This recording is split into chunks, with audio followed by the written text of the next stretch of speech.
Open the pod bay doors, please, Hal. Do you want to talk about how you're feeling right now? I don't talk about feelings, Alfred. I don't have any. I've never seen one. I'm a night-stalking, crime-fighting vigilante and a heavy metal rapping machine. I don't feel anything emotionally except for rage. 24/7, 365, at 1,000,000%. And if you think that there's something behind that, then you're crazy. Good night, Alfred. Sir, it's morning. Master Bruce, you live on an island, figuratively and literally. Yeah, I love it. You can't spend the rest of your life alone, dressed in black, listening to angry music and staying up all night. Yes, I can, because I'm Batman. But don't you think it's time you finally faced your greatest fear? Snakes? No. Clowns? No. Snake clowns? Bruce, listen. Your greatest fear is being a part of a family again.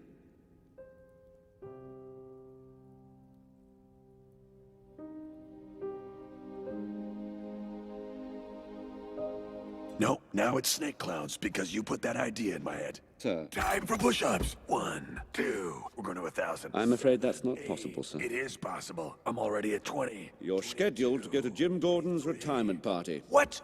No, I don't want to do that. You're going to have a great time. No. You might meet some new people. No. You'll even make some new friends. No. No. And before you go, we can do your favorite thing. Tuxedo dress-up party. You know that girls know how to ask any man around. The pod bay doors are open. Thank you very much for joining us. I'm your host, Doug Heller, film critic and film historian for TalkMovieToMe.com. Here, as always, with my bemasked co-host, keeping his identity secret to protect the ones he loves, Jerry Dean Roberts, film critic for ArmchairCinema.com, ArmchairOscars.com, and OverThinkingOscars.wordpress.com. Jerry, how are you? Well, let's face it. Without Batman, crime has no punchline.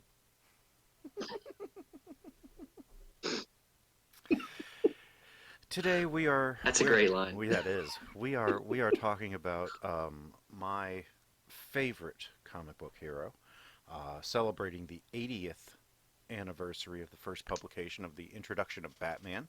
You'll find him in the night. You'll find him around every corner. But tell the folks where they can find us. You can find us on iTunes and on YouTube. Our page with all of our back episodes are at thepodbaydorspodcast.wordpress.com.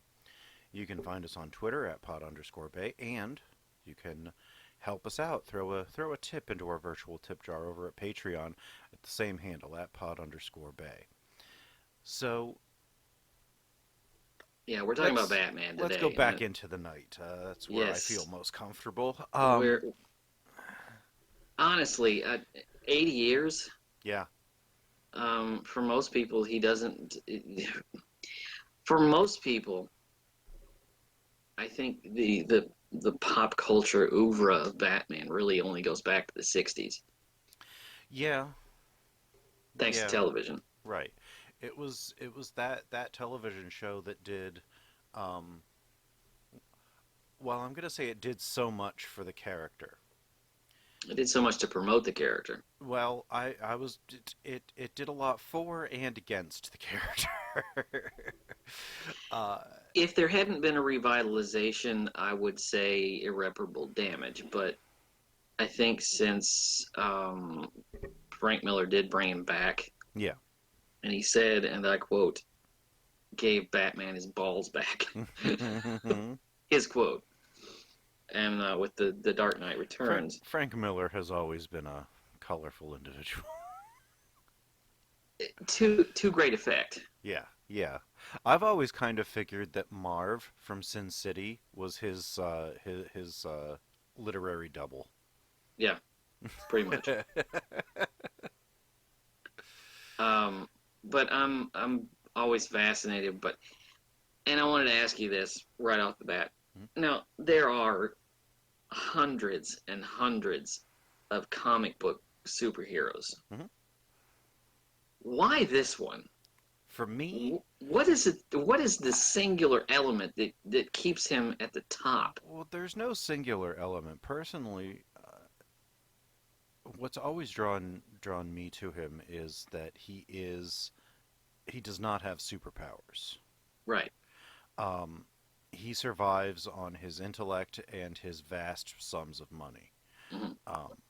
making him the most normal out of the only one that could theoretically exist in real life. Theoretically, yeah. Sorta. Logistically, if you put too many logistics on Batman, he Well, he's no, not gonna, no. he doesn't function very well. You But would have to be a multi-billionaire in your mid-20s to mid-30s perpetually in the greatest shape that any human has ever been in and be the first or second smartest person in the world. and be able to have this small cadre of people who are willing to help you with the subterfuge. Right. They're willing to keep you with the secret identity. Right. So, you know, And I who think has Morgan Freeman hanging around, you know? Andy Dufresne. Yeah, this is The, true. I I've always been drawn to Batman. Even when I was a kid, I loved the '60s TV show, uh, and then the '89 Tim Burton film came out, and then the real Batman showed up on screen Mhm. in Batman the Animated Series. That was the one from comic books. That was the one, yeah, that it was the first time that they not only gave him all of his fighting training, but they actually focused on his being a detective and his personal relationships. It made Batman a much better, much more rounded individual than any other screen iteration.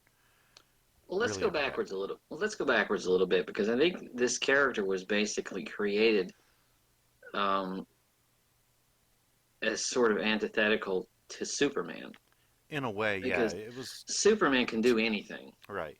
He was and made to that cash in on Superman. well, the massive difference between Batman and Superman is that I would imagine Superman is harder to write for because the drama you have to really invent a lot of drama to get Right, around. you have to have somebody as powerful as him, or it's not really going to work. The I love that his primary villain is basically an unmasked version of Batman that's Right. evil. 'Cause I think Lex Luthor is the first smartest person in the DC universe, then Bruce Wayne, Mhm. and then Mr. Terrific, I think. Right. Um, But he, excuse me, he uh he had an evolution because I think he started. I mean, the whole idea of the parents, the murdered parents, and the Yep. damaged child, and being raised by the butler, this surrogate father, and all of that stuff, initially came in with the character in the beginning, right, that was but it was pushed away it was. Um, for a lot of reasons. he Um, uh, Bill Finger came up with a lot of that kind of backstory. I think he also named Gotham City, mm, um, where it's a Bob great Kane. name. Yeah, it is. Bob Kane made a sketch, and he showed it to his friend Bill Finger, and his friend and Bill Finger like added the cowl instead Mm, of a plain old domino mask. He added which the they gave to bat Robin. cape, right? Um, which who Bill Finger was also instrumental in creating. Yeah. um, the parent backstory was always there. Um, his reaction to it changed quite a bit, though. Yeah. Way back in the early Batman, not only did he use guns, but he killed a lot of people. Yeah. Like a lot of people. In those It's interesting. early ones. It's interesting if you go back and you look at where the character was, you can see that it's shaped over time. Mm-hmm. It's like watching a sitcom that's been on for a long time. You watch the first few episodes and you can see the characters aren't formed yet. Mm-hmm. It took a long time to get Batman to where he was. It really did. He progressed into, like most comics by the mid 50s, into something very, very, very bizarre. Mhm. At one point, there was a crossover with Superman, where Batman somehow turns himself into a table blade saw. Yeah. And spins around and goes around, and Superman has to help him realize that he's a man before he just starts cutting everything in half. Right. That's a real storyline. Mm-hmm. That's wow. real. That is real. I have read that one.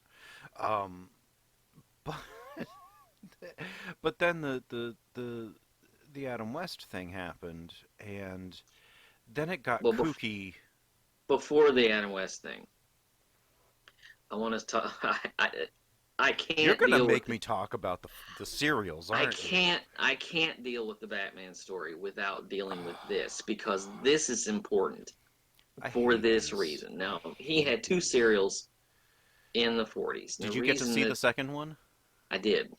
Yeah, isn't that terrible in a whole different way from the first one? They're both terrible. I remember the critics were watching that. The critics didn't even like it. No. No. The thing about this series is it throws away the parent story. That's why I was bringing it up, because it throws away all of his origin stuff. And of course, it was made on the cheap. Oh, on the very, very cheap. You see the Batcave. The Batcave is a little cave with an ornate antique desk, an ornate antique chair, and like a folding chair in front of it so that he can interrogate people. Right. And he just sits there staring off into nothing. Now, the reason I wanted to bring this up is because I hate these so much. I do too, I've seen them more times than you. Because as a historical context, we have to talk about the racism because. Oh, and the misogyny. Let's not forget the reason. The reason I bring it up is because, they're always the movies are always the products of the time in which they're made. Ooh, this one comes around in, what is it, 42, 43? 41. 41. And this is after Pearl Harbor. We're at war at this point. Mm-hmm. And they make the Japanese the villains. Right. 41 or 42. This is... It's worth noting for a few reasons. One, the Batman made it to the screen before Superman did. Yeah. But Superman had his own radio show and television show before Batman did. Batman didn't ever really have his own radio show. But when the voice actor for Superman couldn't show up, they made a Batman episode. Yeah. for a while in like 1940 or 41. They kind of brought him in, but this was the first time I'd ever seen this serial. Oh, and I knew that there was wretched. I told you about it before, but I knew there was a lot of racism toward the Japanese. What I found interesting is the reason why there's so much racism toward the Japanese, and that's because it's in the early 40s while we're at war. And this is used as propaganda. Now, it's interesting to me, and I was kind of shocked when I heard this, the narrator of this serial in the first episode mentions, and I quote, when a wise government decided to round them up. Yeah. And this actual quote. Yeah. And as we know, Japanese Americans were rounded up and put in internment camps. Mm-hmm. It's interesting that this serial, is seated just at that moment, and that attitude is prevailing right there. So you move this 2 or 3 years ahead, and it doesn't have that. And you move it 2 or 3 years back, and you don't have that. But right here, at this very moment, Mm-hmm. is marked at a point in time, a shameful point in time, Right. where it's not denigrated at all. No, it's used as praised. propaganda. Yeah, it's hailed as a great idea. Right. The this one this one is catastrophic. It is. This I mean, even if there wasn't the racism, this would still be Yeah. ridiculously bad. Like It would just be forgettable. well, yeah. I don't know how forgettable. Wait a minute, Batman. That's Bruce Wayne's car. Oh yes, he's a good friend of mine. He lets me use it. Come on. I know this is before the Batmobile was invented, but come on. Listen, the production values in this thing, it's not just bad production values, it's Three Stooges production values. You know what? I mean, think the Three Stooges ended up having more money per short than this one did. Probably. Just looking at the the cowl with the Yeah. lopsided off-ended ears. The lopsided ears.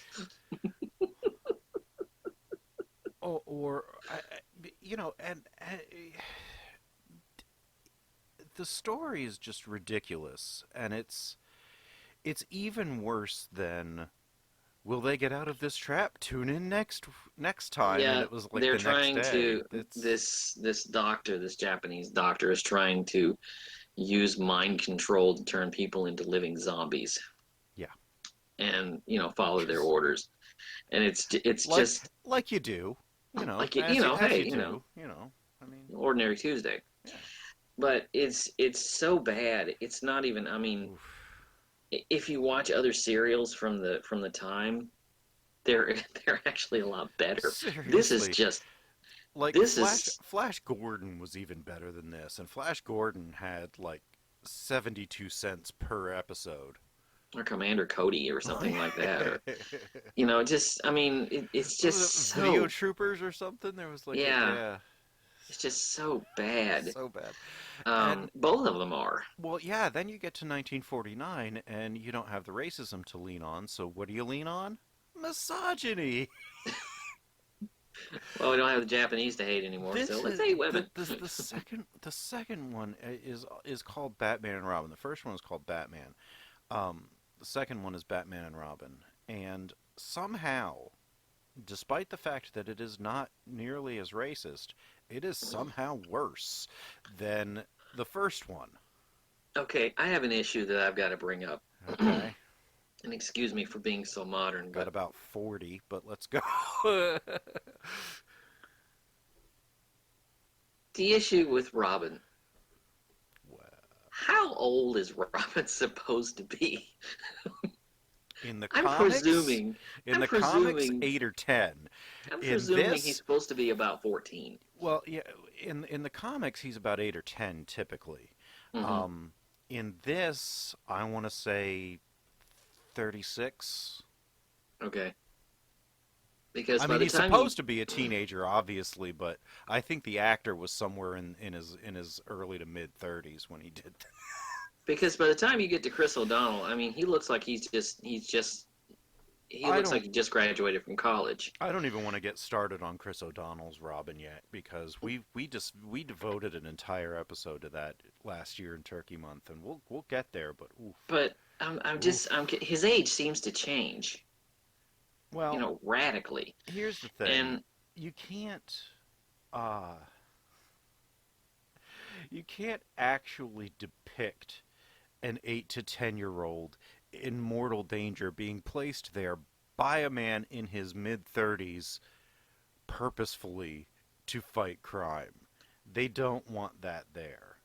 the trajectory I'm getting at, the trajectory I'm getting at is that I'm wondering about his age because this union does seem a little bit creepy, and it has been spoofed um, Oh, oh yeah. over and over again. It's a grown man who has adopted this kid, which is why I keep wondering how old he is. It does, from the outset, seem a little bit creepy. Yes, I mean the actor was 26 Hmm. when this was shot, The and the he serial. yes, in the 1949 serial, and he very much looks it. Hmm. Um, He looks like Jimmy Olsen. he does, and He looks more like what I imagine Jimmy Olsen to look like than the guy who was in the '50s Superman series. oh yeah, yeah, and it's funny that the actor Robert Lowry is 10 years older than the actor playing Robin. Hmm. So yeah, he Robin should mechanically be about 8 to 10. Usually, I think Tim Drake and Dick Grayson ended up being the oldest ones by the end of their runs. I think Dick Grayson was 18 or 19 when he became Nightwing, and Tim Drake was about 16 or 17 when he became Red Robin, Hmm. when he took off the mantle of Robin. Um, See, in my but mind, Robin, to my mind, Robin is in his early 20s. And the reason for that is because that's about the age that Burt Ward was. And that '60s television series is where I was introduced to Batman. hmm See, Robin for me has always been a little kid. Mm. So when we get to these All movies, Out Boy. yeah, when we get to the serials and the movies and everything, and they make him at minimum high school Yeah. when he should be in primary school. Yeah. I mean, Junior high. yeah, I mean, when Dick Grayson's parents got killed, he was a 10 or 11, 8 to 10 year old kid in the circus. Mm. Um, The Flying Jason, Graysons. right, when he found Jason Todd, he was about 10 to 12, maybe 13 when his father got killed by Two-Face. Is that the one Joker killed? Yes. Okay. And then he got brought back by the Lazarus Pit, and now he's the Red Hood. Um, Because that's what you do. that's what you do. Um, and then Tim Drake figured out Batman's identity. Mhm. He was like his next door neighbor. His father was like super wealthy. His mother was dead, and when he became Robin by finding out and getting into the Batcave, and he's like, "Yeah, I know who you are. I figured it out myself when I was like 10." He All was these maybe about high 14. Listen, all these highfalutin officials, cops, politicians, everybody in Gotham City can't figure out who Batman But is. a 14-year-old But computer nerd. not only figures it out, but gets a job. Right, right. And when his father was severely ill at the Yeah. time. When his father died, Bruce adopted him. Mhm. So now he's like Tim Drake Wayne or something like that. And then Damien, of course, his biological son Mhm. through Talia al Ghul, is the current Robin. And he's 13ish. I think they forgot. Moving off the serials, I don't find too much of Batman. We were talking about him in the '40s. I don't find too much of him in the '50s because I think the '50s really belonged to Superman The 50s were largely Superman. because of the TV show and the movies. Right. Um, the radio show, the TV show, and the Superman and the Mole Men. Well, it was that post-war Right. Americanism, Right. the nationalism. It was very American individual or American exceptionalism, and who better promotes American exceptionalism than All American boy, Superman, who's an immigrant. who is actually an undocumented Immigrant, immigrant. right? But I always found it interesting the polarity between Superman and Batman is that um, Superman is an ideal, Batman is a reality, because Superman was born out of the nationalism, patriotism, and all of that. Well, it came to fruition because of those things. Hmm. Batman really came to fruition because of um, really came about because of that post-war um, the noir. Yes, Yeah. yes, and he was born out of the old um, pulp detective Hmm. novels, the Dashiell Hammett, Raymond Chandler stuff from the 20s, Ricky James Spillane. M. Cain, yeah, Ricky Spillane, James M. Cain. So that he started off very dark Hmm. and antithetical to Superman. Um, I think it's interesting, and I'm really glad we have both because it's yeah, interesting. The polarity is interesting. and I think it's great that they're best friends. Yeah. Well, best friends who have different ideals, who have they're different modes of dealing with things. they're best friends, but they're best friends that realize that one might have to kill the other one eventually. Right. It's like, how close can you really be with a person that you're probably going to have to kill later in life, but still. Well, I think Superman, obviously the Superman series in the 50s ended because of George Reeves. Yeah. Um, but what's interesting to me as we move into the 60s is that Batman's um, resurgence out of camp happened because of Andy Warhol, Right. largely. Batman would have fizzled. He would have basically gone away because they were Yeah, talking about canceling the comic. It wasn't selling, and then Andy Warhol made his weird ass movie, and then he made a movie called Batman Dracula, yeah, which which I've even only seen pieces of. even I have not seen that one. So that's how hard that one is to get a hold of. It was basically he puts Batman in the mold of the pop art, Hmm. in the pop art scene, and I like I say, I've only seen pieces of it. It's I weird. don't think you can find it anywhere, but because believe me, I tried. Um, but the series by William Dozier later in the mid '60s was largely influenced by that, And it's obvious. and it is very obvious. It's Um, very much a show of its time. yeah, it's the show is kind of brilliant in its duality. Hmm. Um, when you're a kid watching it, you get like life lessons and I mean like Boy Scout style life lessons. Like don't steal and Because knowing is half the battle. crime is bad and all that kind of stuff. But you get the moral lesson. But when you're older, you realize that every one of them is playing it for laughs. And Right. once you realize that they're playing it for laughs, it is one of the funniest things that you've ever seen in your life. Absolutely. Like the makeup over Cesar Romero's mustache because he Hmm. refused to shave Right. because it was his trademark. And I think that introduced the character to a lot of people because he had been in a one off and got killed, Yeah.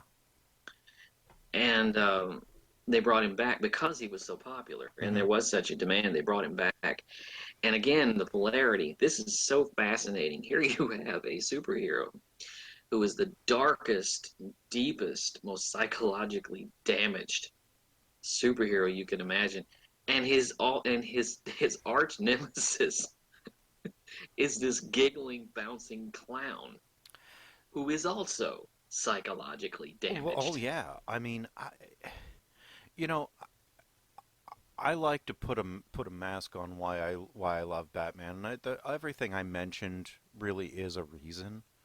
Mm. But largely, I think it's because he beats up a clown, Yeah. and I don't like clowns. You I know, you're not the realized first I person. startlingly realized I'm like, wait a minute, maybe it's because he just punches the Joker all the time that I really like Batman. You're not the first person to mention that. It's like, yeah, he beats up a clown recently. He beats up a clown routinely, so you gotta love him. Yeah, you can't. I mean that's like catnip for me. It's like, oh, he's beating up a clown. All right, I'm in.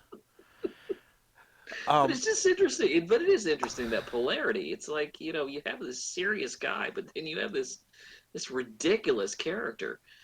Um, right, and it's kind of it's the opposite of what you usually get, mhm. and uh, the Joker, God, talk about one of the best villains. Mhm. Um, One of the he most fun villains. well, as long as you can look past the mass murder, like Well, yeah, I mean, mass murder. what's interesting to me is that the series was willing to throw in the whole rogues gallery. Hmm. It wasn't sticking with Sometimes, one or two. sometimes all at once. Sometimes all at once. It wasn't. If you've ever seen Yeah, the movie is a lot of fun, yeah, it is. It because it really throws is. in everybody. I mean, Uh, the only people.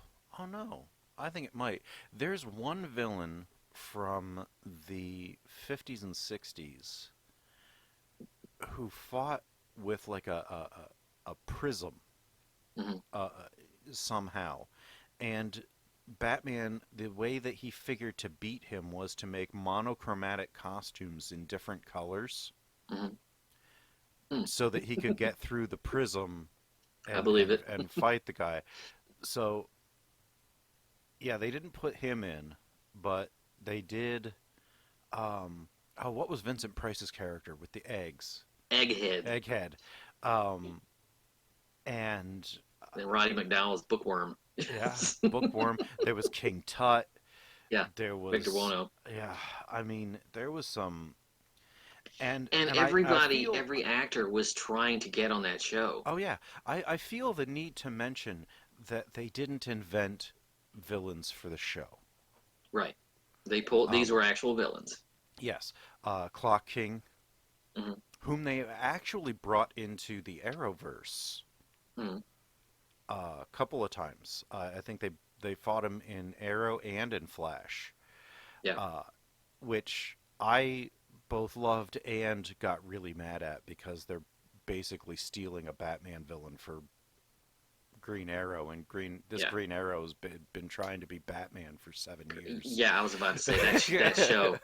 That show. It's Batman. I mean, come on. I checked out of that one a long time ago. The Flash is a lot better. It's much better. Um, Even but that I have problems with, but the series, nobody really knew how popular that thing was going to be.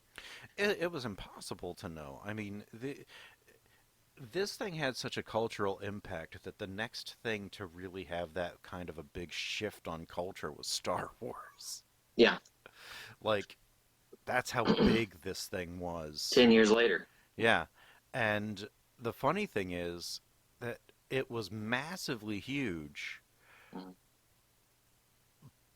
but it only burned about as long as a match. Like, Right. It you didn't got last long. three seasons. It went from 66 to 69, one movie in between seasons 1 and 2, and then it was gone. And that was not unusual, because if you think about the series, the series like that came around in the '60s, like that, Adam's Family, The Munsters, a lot of those shows didn't, and Gilligan's Island didn't last more than 2 or 3 seasons. Yeah, weirdly, Gilligan's Island was only 2 seasons, and Three that is seasons. really. Three I thought it seasons. was Yes. two. I thought it was one in black and white and one in color. How you But squeeze 3 seasons out of that premise, how do you make it seem like you've had 7 seasons out of 3? Like well, when it I was realized that, and I think Beverly Hillbillies was only on for 1 or 2 years. no. Beverly Hillbillies was on for 9 years. 9 years. Then it was That was a it was massive success. then it was the Munsters that was barely on, but it Yeah, feels Monsters was like, on for 2 seasons. yeah. But it feels like it was on for 6, 7. Yeah, it's like Like yeah. you never hit a repeat, but there's only like 40 episodes. I was listening to an interview with John Astin. He was talking about people seem to think this show was on for like 10 years. It was only on for 2 seasons. Yeah. and No. I think the reason for that is because in the 70s they were run on reruns on repeat all Yeah. the time Yeah. because you didn't have big cable stations. In They the were 80s run all the too. time. Yeah, That's yeah. how I saw it. And That and I Dream of Jeannie and mhm. uh, They weren't on very long. no, no, they weren't. But this But I for think as, 3 seasons of that Batman series is probably about enough. have you ever tried to binge that thing? I have. It's hard. I made it, I think, halfway through season 2 before I'm like, every episode is the same and I need to stop doing this. I got about halfway through the first season. I was like, wow, I But need a break. there's like 70 or 80 episodes per season in those first Yeah, 2 seasons because it was on twice a week. right. I mean, it's to get through one season, and I was really forcing my way through the second season. And I'm like, I can't keep doing. They're all the same episode Hmm. every Yeah, time. Every time. that's why it became popular in that it was only on once, in reruns. It was only on, once a day. For my station, it was on every day at 4. Hmm. And it was usually, in the way I was introduced to it, it was usually right in the middle of a cartoon block, Hmm. with Fat Albert and Scooby Doo and all of these others, and then all of a sudden Batman's right in the middle of it. Yeah, That's how I was introduced to it. I remember.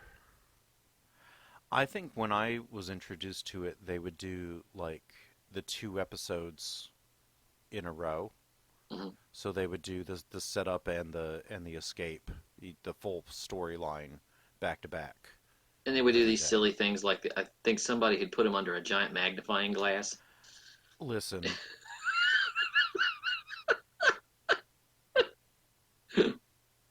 the traps that were invented for this are astounding. Yeah. Like the slowest moving cable winch ever invented. Now let's go in the other room and A leave them weird, alone, right, and a weird cardboard blade that slowly over the course of multiple hours descends from 18 feet up high in the ceiling to down to almost cutting your stomach. oh, what about on the original Superman series when they put Perry White on a bandsaw? Yeah. Bear in mind that that show also had them shooting their entire revolver at Superman and the bullets bouncing off of him, and then they threw the gun at him and he ducked. Yeah. Yes. So let's let's just keep in mind where that one was there. Yeah. Yeah. This, Yeah. the Batman series, like I said, I You love need it it. in small doses. I love it for what it did for keeping the character alive Hmm. and making it ripe for the Dennis O'Neil revamp in the 70s and then the major overhaul by Frank Miller in 86. They wouldn't have been possible, like you said, without this show. Hmm. But man, can this show be a headache? It can. But it was, like I said, there's a reason this show only lasted a couple of seasons. Yeah, I mean, But when you move to, let me tell you something. Mm. The idea of moving this character, because he had sort of, that's the image that people had been stuck with Oh yeah. for 10 years. Well, actually, I mean, so even more so, um, this was the last physical version of Batman until 1989. Right. So but Except then the cartoon shows. right, the cartoon shows that one was on in '69 and actually had Casey Kasem as Robin. And Adam West is Batman. No, there was a different Batman then. There was a second animated series in the mid '70s that had Burt Ward and Adam West in it. Okay. So yeah, the one that was just off the heels of the live action TV show did not have anybody from the TV show in it. Ah. But in the '70s they had another animated series, which I own both of those animated series. Let me mention. I gotta mention this. I gotta mention this before we move on. Adam West. I mean, I met the man at a convention. What a ham! I mean, but you know what the best part of it was? He knew it. yeah. And he enjoyed embracing that kind of a persona for himself. And he couldn't have exited his career better than playing the mayor on Family Guy. Who only just recently they had to finally kill Say goodbye to Mayor him. West, because I think that they had so much recorded on him. Hmm. And Carrie Fisher as Peter's boss. It was 2 years after she died that they finally ran out of material for Angela. Hmm. It was Yeah. weird because every time she would come on, I'm like, wait a minute, that is Carrie Fisher. It's Carrie Fisher, yeah. And it was like 2 years worth of stuff. I'm like, geez, how far in advance did they program? did they record But as this stuff? far as Adam West, I cannot go further without ever mentioning The Gray Ghost, which was an episode of Batman the Animated Series. Mm-hmm. It's a great Yeah, performance. Because he plays And- the old superhero that Bruce Wayne liked when he was a kid. You're right. Used to watch when he was a little kid. Right. And it's this idea of the sort of Olympian ideal, and just pulling him down off the mantle, and he's been thrown away and forgotten. Right. And that it's a beautifully written episode. A lot of episodes of that show. That when we get to that, we'll really get to that, because I love Batman the Animated Series. But I Adam West relished the comedy that he could pull from this and anything else. He said, "I was determined to be the Light Knight," Right. And he was. yeah, he was. And even later on, after Batman, after his career had pretty much fizzled and it was Adam West is in a movie, oh no. Or There was Adam that- West is appearing at this convention. Right. But there was this movie about zombies Mm. that Mystery Science Theater 3000 riffed. He loved that Mystery Science Theater 3000 episode so much that one time he was doing like guest hosting on a television show, and he introduced that episode of Mystery Science Theater 3000 in the movie that he was in, because he's like, yeah, this is really good. Yeah. He's the exact opposite of Joe Don Baker, who has been really mad at the MST3K people for a lot of years. Yeah. For good reason. But Adam West thought it was hilarious, and he wanted to be a part of it, even if he knew he couldn't be in the episode. He wanted to tout this thing because he thought it was great. And Well, I love if he- somebody who can think of themselves like that. Like, yes, I know this was bad, but these guys make it funny. Well, if he had taken the role seriously, then he probably wouldn't have lasted as long as he did. No.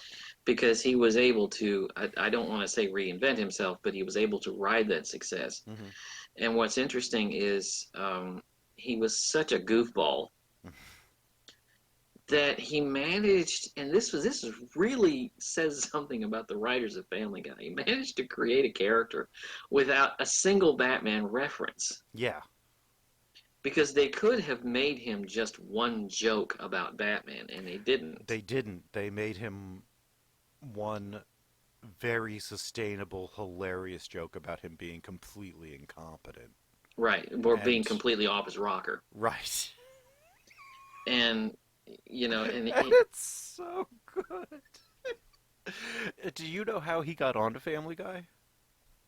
I think if I heard right, I think it was Seth MacFarlane called him and asked him what he was doing. He says, "I'm looking out for the greater good." And he says, "What are you doing right now?" He says, "I'm putting kibble in a bowl."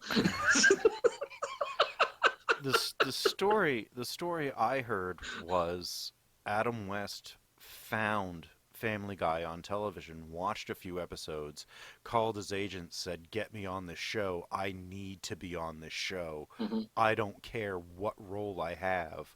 I need to be involved in this." So Hmm. they called Seth MacFarlane and they wrote in the Mayor West, Nice. and he played it until he died. He loved Hmm. it. He loved Yeah. it. But it's interesting that he could have just become a relic, Yeah. just doing the convention circuit. He could have done, what they were doing in Galaxy Quest, Mhm. It's like Exactly. one more convention. Right. If I go to one more of these things. But he didn't. He had such a personality. But let's move a little bit um, into the 70s because the 70s is largely where um, the series was rediscovered Yeah. and where And he syndication, yeah. went back to animation or went into animation Mhm. because he never had his own series, his own animated series. He was always with the Super Friends. Not true. Yes, he was with the Super Friends in the 70s. But there were two separate animated series. Neither one of them lasted more than a season. Hmm. Um, one in 69 and one in 76. I must have completely missed those. Yeah, the one in 69 had uh I mentioned this before. It had Casey Kasem as Robin. Hmm. 'Cause he did That's a a great lot of, voice. yeah. Wasn't he Shaggy Yeah, forever too? yeah. He was Um, also kind of a jerk. yeah. But then they also, in the wake of the 70s Batman animated flop with Hmm. Adam West and Burt Ward, that's when they started showing up on Scooby Doo, Right. and along with the Harlem Globetrotters and Laurel and Hardy. Laurel. Which you Scooby have Doo to, mysteries were just you terrible. genuinely have to love them for the sheer ridiculousness of them. God, But it that's the just same that's the same episode over and over too. uh, Scooby Doo is also a struggle. Oh yeah, I have it can be. nostalgia, but nostalgia I can only take. You know, ugh, It really I can only only take works. so much It of it. really only works when you're a kid and you don't care that you're seeing the same story over and over. Right. When you get older, it's just like, uh, Yeah. so yeah, they showed up on that, and that was usually Adam West and Burt Ward, Hmm. and obviously different voices for the Super Friends in the late '70s into the Hmm. early '80s, uh, and then the change happened. Yeah, the whole now I'm gonna tell you I was late to the party with this because I didn't actually get to Dark Knight Returns until after the Tim Burton movie. Well, me either, but I was only 8 when the Tim Burton movie came out, so Yeah. it's, although I was deep in the middle, I was collecting comics at that point, and it was just a few years later. Uh, the comic was really hitting its one of its peaks Mm. during the The writers Nightfall. were shifting the tide back the Right, other way. and Chuck Dixon and a few others uh, did the Nightfall series in '94, where Bane broke Batman's back, and Hmm. there was a lot of good stuff happening there. Lonely Place of Dying. Yeah, in direct opposition to what was happening on the screen. Right. Well, it's interesting, and I guess we can move into a little bit into the Tim Burton movie because honestly, we talked about this. That was actually the second It's episode our of this second show. episode, yeah. What's shocking is that um, the choices that they made for the time were really, really strange Hmm. because it is difficult to remember a time when Michael Keaton was thought of as a comedian. Right, he was Mr. Mom for crying out He was loud. Mr. Mom. He was, night shifts and, Hmm. all of that stuff. He was a comedian. He wasn't, to a lot of people, wasn't suited for this. Right. And I noticed, by the way, that this is a problem that happens every time they recast Batman. Uh-huh, pretty much. Every Every time. time. Every I mean, time. it's just happened recently. Yeah.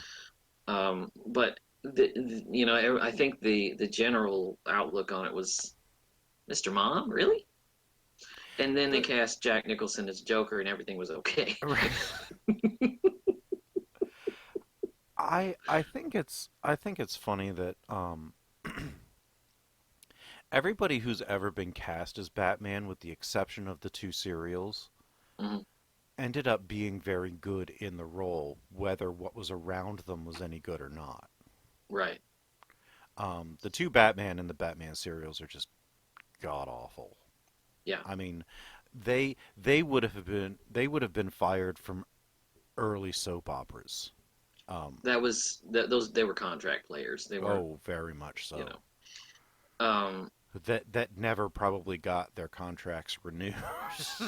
large part, Keaton got the role because he had worked with Tim Burton before, and Tim Burton likes to work with the same people. Hmm. Um, and it was interesting because, and I'm going to say this, it's a little dated, Yeah. compared with what's come in its wake. It's kind of dated. It's a very small movie. It's not a Weirdly, yeah. Yeah. it's not a giant epic. They didn't have a lot of confidence in it. It No, they became didn't. one of the biggest movies ever, but Yeah, they became one of the biggest movies ever, and here it is. You're trying to get you've got what is, you should know, the second highest grossing movie of that year. Indiana Jones was actually the highest. Um, but when you see what followed, you would have thought Warner Brothers would have been all over this yeah. to make a movie about the Flash or Green Lantern and all of these different Yeah, characters and try to get none of it. something. None of it. None of it. Well, they did None the of it. Flash on television, but it didn't. It just is kind of terrible. John Wesley Shipp was a good Flash, but It's yeah, just a the bad show show. wasn't that good. Yeah. Um, I love that he Notice I didn't showed. say Wonder Woman. I love that John Wesley Shipp then showed up as Barry Allen's father in the new. Right. I love Right. that. And Jay Garrick. Spoiler alert. So, But it's but it's just interesting. They weren't more proactive with their other they characters. They just were really interested in weren't. getting a Batman movie out. I don't think they knew what to. I still don't think they know what to do with them in a film format. Mhm. The DCEU struggling to get sometimes a 2-hour movie to make sense. Mhm. Um, and That I Justice think League movie was terrible. it kind of was. I mean, I liked it when I saw it the first time, but I've seen it subsequently, and I'm like, Mhm. there's about 1,000 ways that could have gone better. Because the Justice League, the difference between the Justice League and the Avengers is the Avengers. You get the feeling, a lot of it is lauded on their faults. Hmm. A lot of it is laid on what they can do, but also what they can't do. Hmm. The Justice League, you think of them as gods. Basically. That's a difficult template to wrap around these characters and to put them into a dramatic arc. Yeah, And to but put they. them in a movie, to put these characters in a movie, and their chief villain is Steppenwolf? Are you kidding me? I think they're trying to save Darkseid for a future movie, but Ugh, what they didn't I count hate it when they on do that. What they didn't count on is that the first one wasn't strong enough to really warrant another one.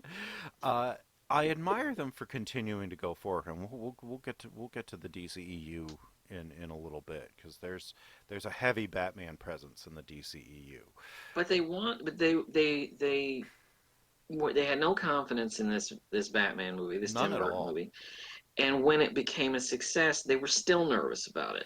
They didn't know what to do, and then um, They made the wisely. cheap mistake. They made the cheap mistake of giving the entire project to Tim Burton, which is Yeah, not a good idea. no, never. Uh, Well, and not for this property. you get Batman Returns. Subsequently, I believe in the same year, the animated series Right. Right. premieres. So you have the animated series, which is, as I've said many times before, the greatest expression of Batman on film, outside of the comics. Right. One of them. Nope. The best. There's one coming up that I think is just as good. But I think that the great thing about it is that it was written by people who knew what they had. Right. And you know what the funniest thing is to me?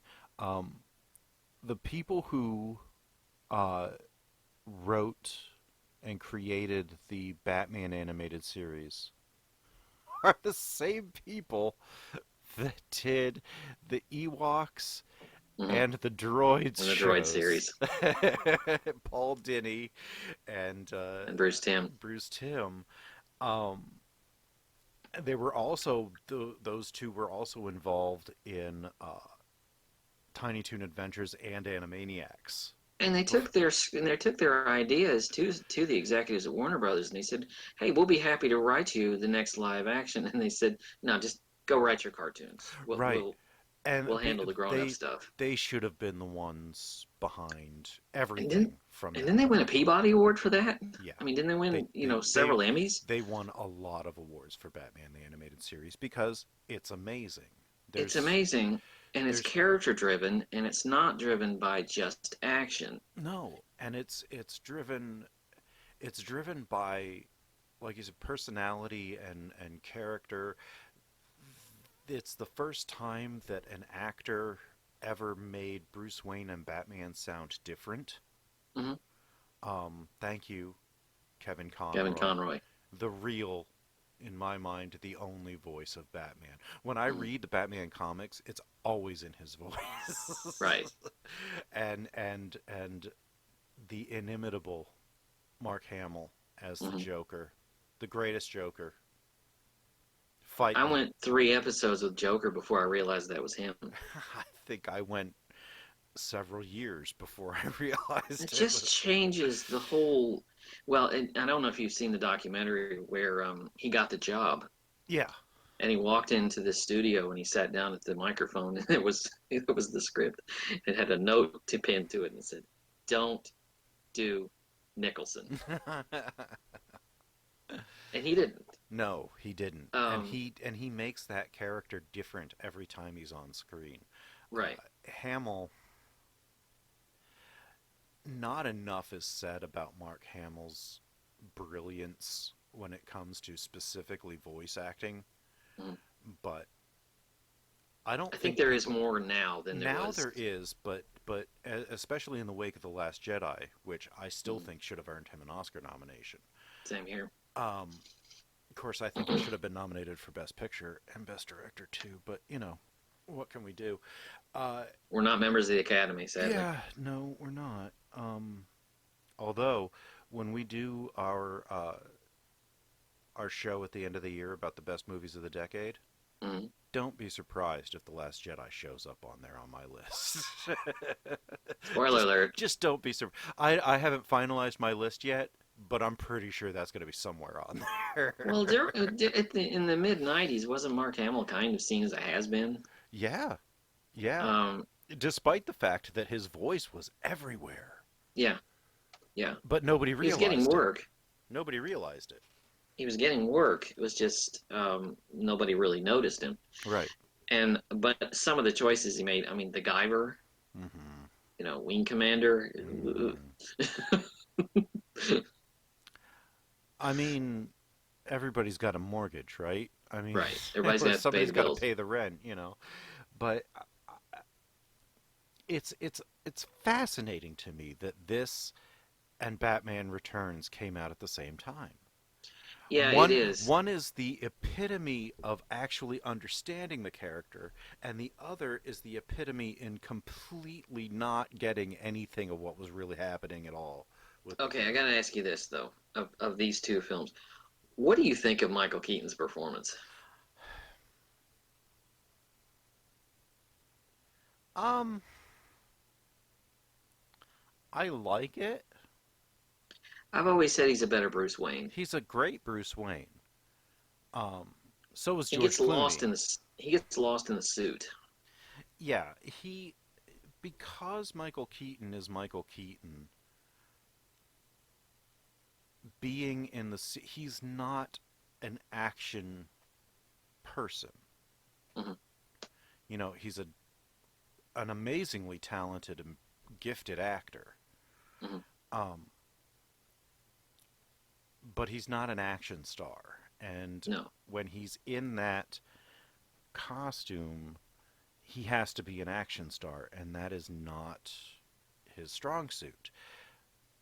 It doesn't make the movie bad Hmm. that he's not an action star, um, but somebody a little bit more maybe physically capable being in the suit and maybe just dub his voice or something.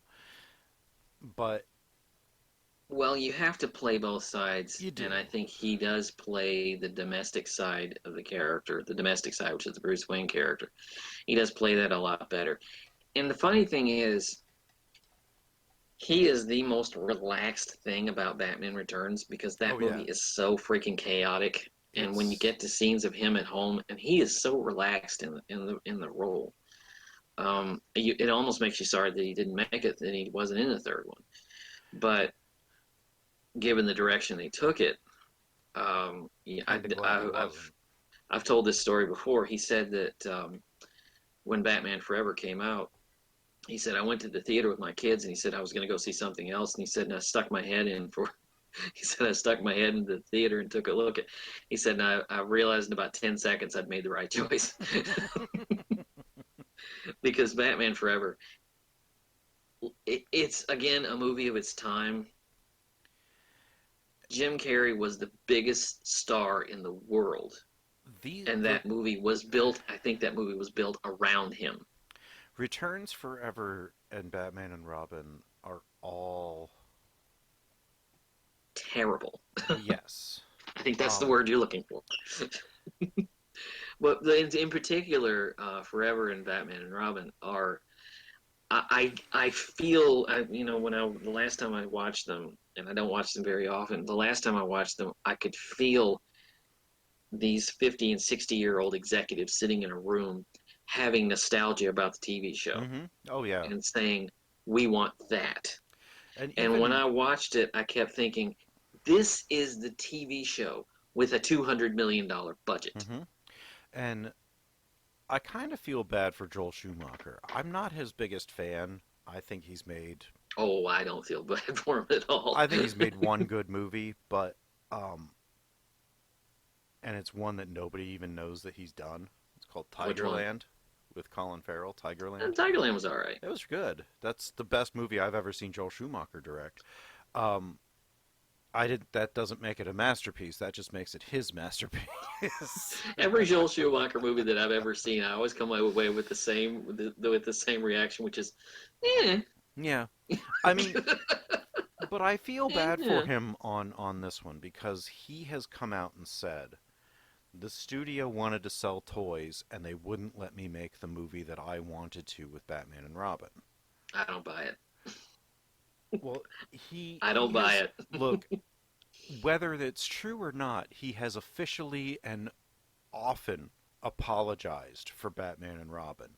and at least he's trying to make good on that. He wanted to do Batman 5, but not Batman Triumphant. He wanted to do Batman Year One and make it really dark and gritty as an apology for Batman and Robin. But then they went with Darren Aronofsky, and then that fizzled, and then they went to Wasn't that about the same time they were trying to make that weird Superman movie with Nick Cage. with Yeah, Nicolas Cage with the the death. long black hair and Yeah, the it was Superman Lives. I think that was the one that Kevin Smith was writing. yeah, that weird. It was just this. If you ever see the documentary about the making of that thing, the ideas they had were just insane. Right, but I was really looking forward to it because they were going to shoot it in my adopted hometown. They were going to shoot it here in Pittsburgh. Nice. Because we have a building, the PBG place, that is entirely glass, but it's got like spires, like it's the top of a castle tower. Yeah. So it would be awesome to see him flying past that. Right. And that was a big draw because they wanted that building in the movie, which I believe you can see it in The Dark Knight Rises. Actually, yeah, Well, he goes over it with the whatever thing, flying thing that he has.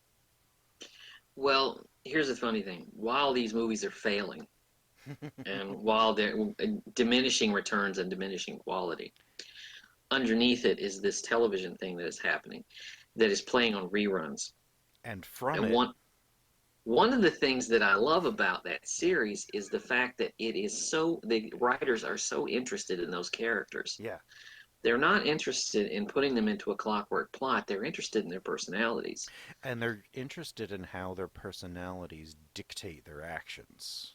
One of the greatest episodes I've ever seen, and it was absolutely heartbreaking, was an episode called Baby Doll. Oh yeah, And it was so sad. yeah, But it wasn't like off-putting, but it was this person who just could not grow up, hmm and this child star, and it was this allegory about child stars and how they fade away, yep. and it was so good, It and was. you're just sitting there going, this is an afternoon show that's going to be watched by kids. Right.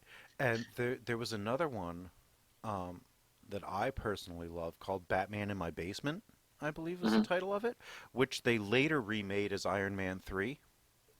Um,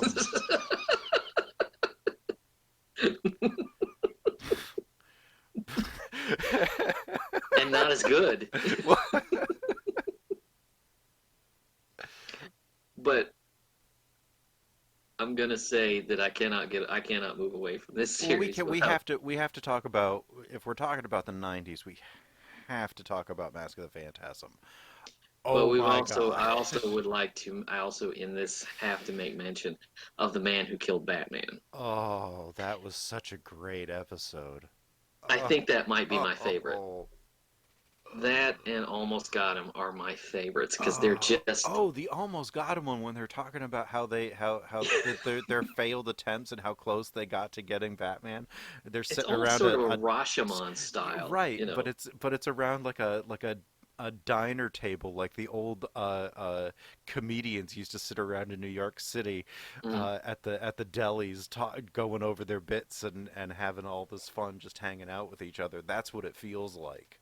Right. And it's kind of brilliant. It's yeah. But the man who killed Batman, that is Mark Hamill's best performance ever. Absolutely. And Murphy, next time, don't ask stupid questions, okay? Before he shoves him into the hyenas. Harley's like, I'll get them up. Harley Quinn, another character. Created by those writers. Right. Without the animated series, Harley Quinn would not exist. And I think she's one of the best additions to the Batman universe. She was one of the best additions to the Batman universe. Thank you. In a long time. Now she's just exploded to the point of. She hasn't been. Well, see, the problem that I think I have with Harley Quinn's popularity is not because of the character, but because she's often depicted as very attractive. Right. And so there's a whole crapload of misogyny that goes into the popularity of the character. You're going for the sexual angle. Yeah, right. When we saw Suicide Squad in the theater, um, one or two seats down was just this gross guy that every time she was on the screen, he made some sort of a Wolf call or something. Yeah. well, or just a oh, or just always talking about her, and it really. I enjoyed Margot Robbie as the character because she really did play the psycho pretty well, but I disagree. well, Her and Jared Leto, the problem I had with both of them is they never felt like an approximation of the characters. They felt like people who had modeled their behavior on those characters. hmm, So I never felt like I was watching the real thing. hmm. But let's talk about the Mask of the Phantasm, because Oh God, this is such a great movie. this Oh. might be this might be the best Batman movie ever made, Oh no, it is. It is. arguably. No, not really. I think Arguably. that I mean, here's what happened. Dark Knight diehards might fight you on it, but I agree. Here's what happened. Warner Brothers wanted this movie. Okay, they wanted it out in theaters yesterday. Yeah. They put it together and they dumped it in theaters for about 2 weeks with no promotion. Right. People didn't even know that this movie existed. Siskel and Ebert did not do a review of this movie until 1995, and this came out in '93 Right. This because nobody knew it existed. I remember seeing commercials for it, but I think that they were during the Batman animated series. But it was gone before you could even get out Yeah. there to see Oh, yeah. it. I did not see this in the theater. I am one of the few people that actually saw this in a theater because I saw it in the theater that year on Christmas Day, and it's an incredible experience in a movie theater. I bet. But it was gone like the next week. Yeah. They didn't promote it. They shoved it in theaters, and they didn't really know what they had, and it really came alive on video. Yeah. But the beauty of it is that this is the one movie that understands the pain that he's going through, Right. that Bruce Wayne is going through. That scene where he's at their graves Mm-hmm. and it's raining. And That he's, is a and he's talking about, I just don't feel the pain as hard anymore. Can you forgive me if I walk away from this? Like, Yeah. they wouldn't have wanted him to devote his life to what he's doing in the first place. Mm-mm. They would be very sad if they knew that their deaths caused him to go this far in this Right. direction.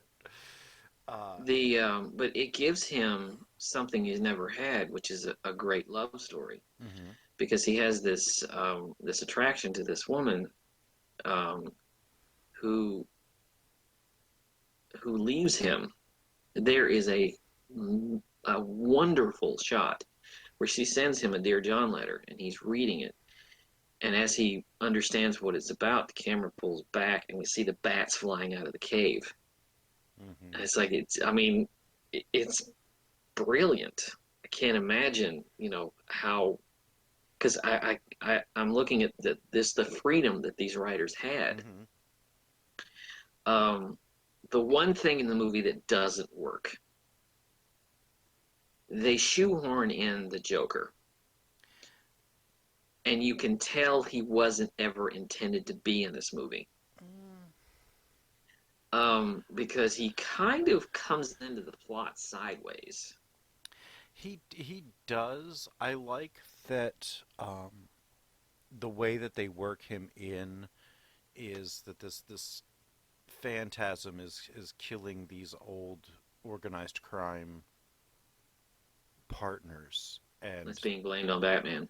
right, but Joker is one of the old partners. Mm. So it's a way to get a familiar character in later in the movie without making it about Joker. Mm. And I do like that Joker does not take over the story. Joker is actually a victim here. I feel like he takes over the back half of the movie. Mm. Um, and it does, when I get there, it doesn't destroy the movie for me. It just often feels like we have to have Joker in here. I would have been just as well.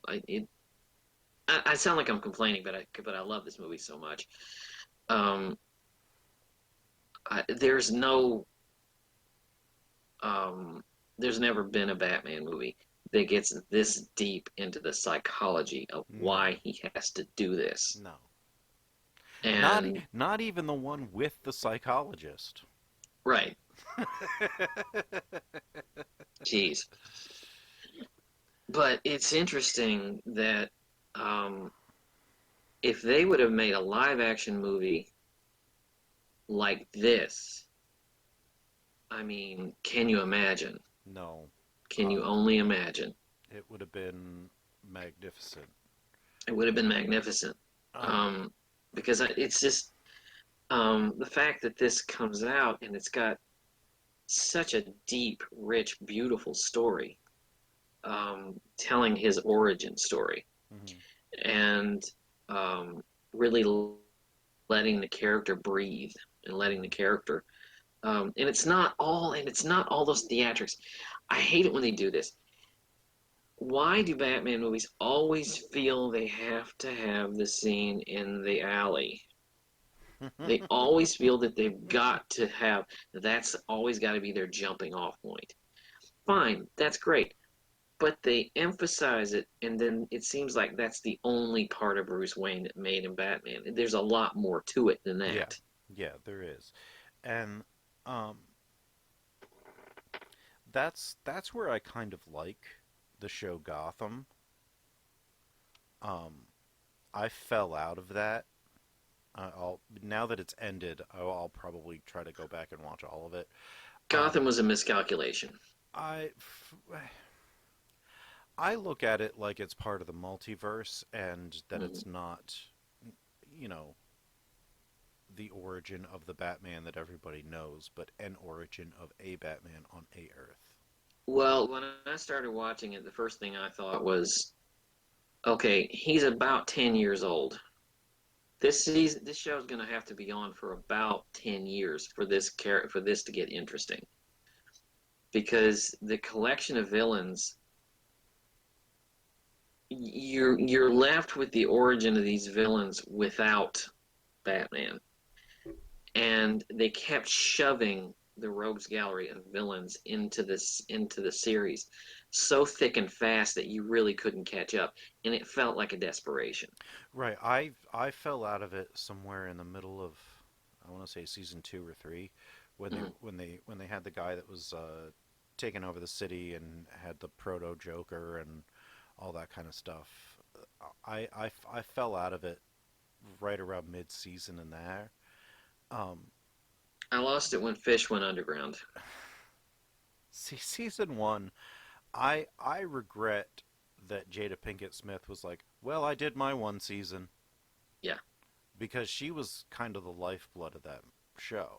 She was making it interesting. Yeah.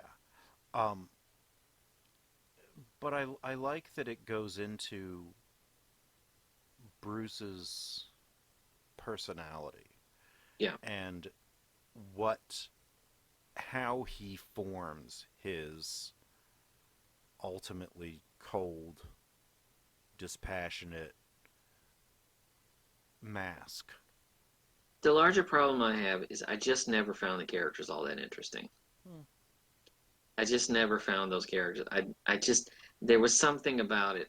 Because we talk about the animated series, how they flesh out those characters, they give them backstories, and they let them, they let them have these beautiful character moments, and they give you motivation. Like I remember that episode. I talk about this all the time.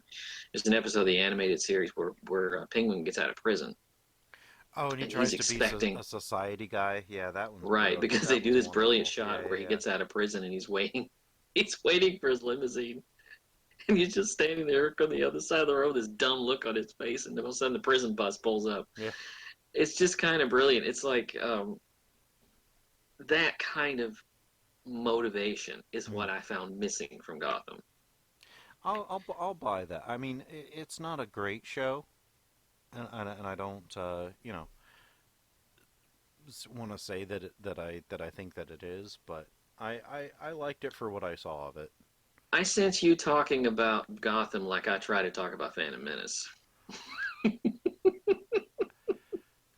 It's good.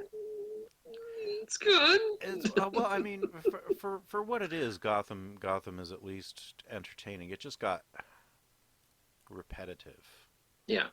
um, but I think the just seeing Mask of the Phantasm a year Mm-hmm. after Batman Returns Mm-hmm. and 2 years before Forever. Mm-hmm. Like if you watch these in the order in which they were released, it is just a massive shock to Let me go, tell you what's let me tell you oh, what's jarring. Let me tell you what's jarring. Because I watched all four of these in a row, and then I followed Batman and Robin with Batman Begins. yeah, that is jarring.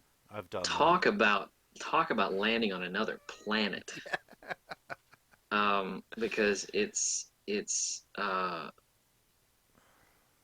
they, Batman and Robin, Warner Brothers was a laughing stock with that, Hmm. and it didn't make the money that they wanted, and so they decided to put him on hiatus. Hmm. Fine, great. I finally finally they figured it out. Because they were going to make Batman triumphant with Harley Quinn played by Madonna as the Yeah, Joker's daughter. yeah, Please. yeah, yeah. But they put it on the shelf and they just said, so they were coming up with all these different ideas. Darren Aronofsky, as you said, had Batman Year One, and they gave it to Christopher Nolan, who was relatively new. He Um, was new. He was kind of a hot property in the indie world because of Memento Memento, yeah, and The Prestige. Was that later? Prestige was a year after Batman Was Begins. okay. It was Insomnia Insomnia, that's it. with Robin Williams, Al Pacino, and Hilary Swank, which That's is great. I love that movie. such a great movie. That I think is probably my favorite Christopher Nolan movie, Hmm. even over The Dark Knight. Well, I think you have to separate out that trilogy because right. it's. But let's talk about Batman Begins because Oof. Warner Brothers again dropped the ball. Yeah. They showed the movie to a bunch of 12-year-olds in Austin, Texas, and they got bored. And based on that, the wisdom was let's pull the advertising. So it is amazing to think that a Batman movie had to coast on word of mouth, Yeah. and the critics got a hold of it. And the critics said, "This is never what we Praised it. expected." Yeah, praised it. Praised it to the high heavens. Roger Ebert said, "I never thought this was the Batman movie that could ever be made." Right. Um, because it's like and I'll say this about Dark Knight too. It reminds me like Michael Mann or something Yeah. if he made this thing.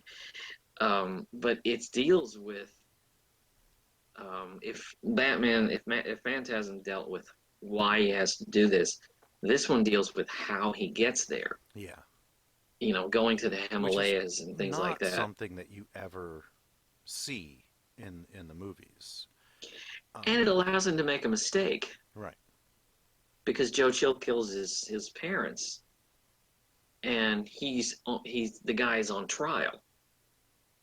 And or is it was it who was the guy on trial The guy that he on was going to kill? trial was Joe Chill. Okay. He was not on trial. He was at a hearing for early release because he was mob boss Carmen Falcone's cellmate, so he had information to trade with the DA's Mhm. office, so they were going to get him out of prison early. Right. So, Well, he's allowed to make a mistake Mhm. because he's going to kill him. And he develops this character not through some kind of epiphany, but he goes to the Himalayas to learn about to the League of Shadows, and it's such an interesting journey because you notice a studio executive looking at this said, "Well, we have to lose these scenes because you're going to bore the audience." The audience isn't bored; they're fascinated. Yeah. Now, I have I have my problems with the way that Jonathan and Christopher Nolan and David S. Goyer approached this particular origin, Hmm. um, because it, I actually don't, and I think it's because of what I've seen before. well, I mean, speaking as a person who has been for most of my life deeply embedded in the mythos of Batman, Yeah. um, suggesting that Ra's al Ghul was his instructor, Hmm. I dislike. Um, Ra's al Ghul is, in many ways, Batman's greatest opponent because he is the only one that's almost as smart as him, Hmm. and he's the only one that doesn't that actually has the same amount of contingency plans and plans that Batman has. Right. So I in terms of the movies, it is a great impetus and a really great showpiece and a great linking force between all of the films, the League of Shadow and Ra's al Ghul and everything coming around full circle, and it's a way to get Bane in. I get it, and Yeah. it works for the films, Hmm. but as a Batman origin story, it's bullshit. I liked it because I've never seen it before. I liked it because I felt like the scenes were more well organized, and the idea that um, the normal the normal um, layout for this character is he's a kid, his parents get killed, Alfred raises him, he's got the suit, Batman, let's go beat up some criminals in an alley. That's the normal Right, I way do that these love things that go. this takes.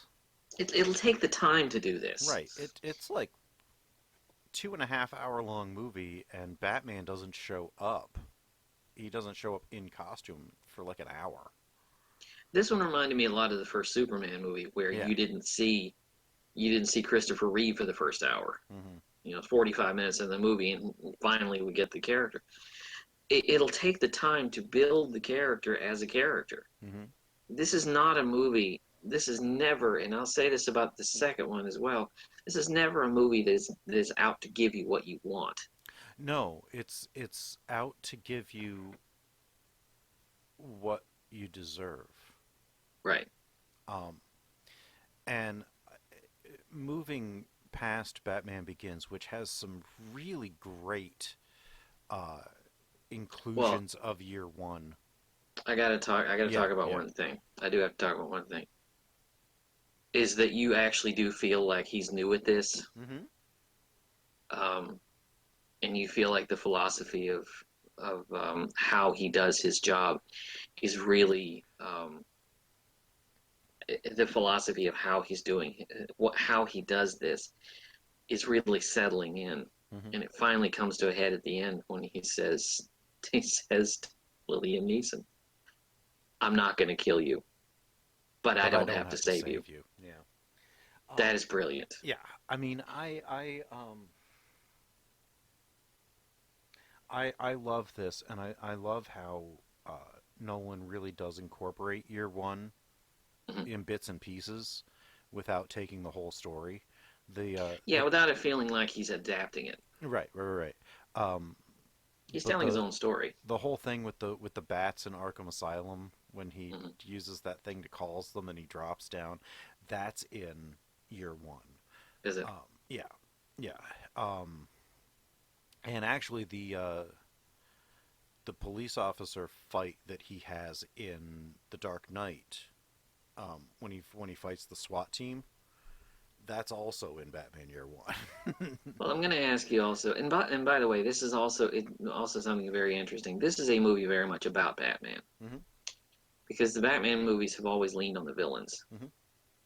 There's a villain here, There's two villains here. and he's integral to the plot, Mhm. but he's not. He's integral to the He's integral to the plot, he's not but the focus. you don't feel like they're shoving him out there to give you a villain. Right. He's not the Um, primary focus. He's just a means to get us to Batman. and I really like Cillian Murphy Yeah. as Scarecrow. Cillian Murphy is really good in that role, and I wish they'd had more to do, more for him to do. I do like I think that they give him just enough. I do like that he shows back up right in the beginning of The Dark Knight, because they didn't catch him at the end of Batman Begins, and he shows up again in The Dark Knight Rises. Like he's the only character other than Batman and Alfred and Commissioner Gordon to show up Lucius. at all three. Yeah. So I like And that. didn't you love the explanation of where he gets all of these wonderful toys? I do. I love that. Just because these, yeah, that's it's that's so pulled great. directly from the comic. Like he has entire divisions of Wayne Tech that are completely off book, that just do Batman shit. Mhm. Yeah, this movie clears up all the problems that I had with the Tim Burton movie, Yeah. including the car. Yeah. Because as cool as that car looks in the Tim Burton movie, it is not functional. Not He at has all. to have a grappling hook to go around a corner. Right. In this one, they use a tumbler. It's this military grade tumbler that they never contracted, and it's so great, and it It looks is. so freaking cool. Yeah. The And the Tumblr end of the was... movie, I'm sorry, go ahead. No, go ahead. The end of this movie turns into Blues Brothers. Yeah, it does. It It is does. so great. The Tumblr is the closest thing that they've ever really gotten to a functional Batmobile.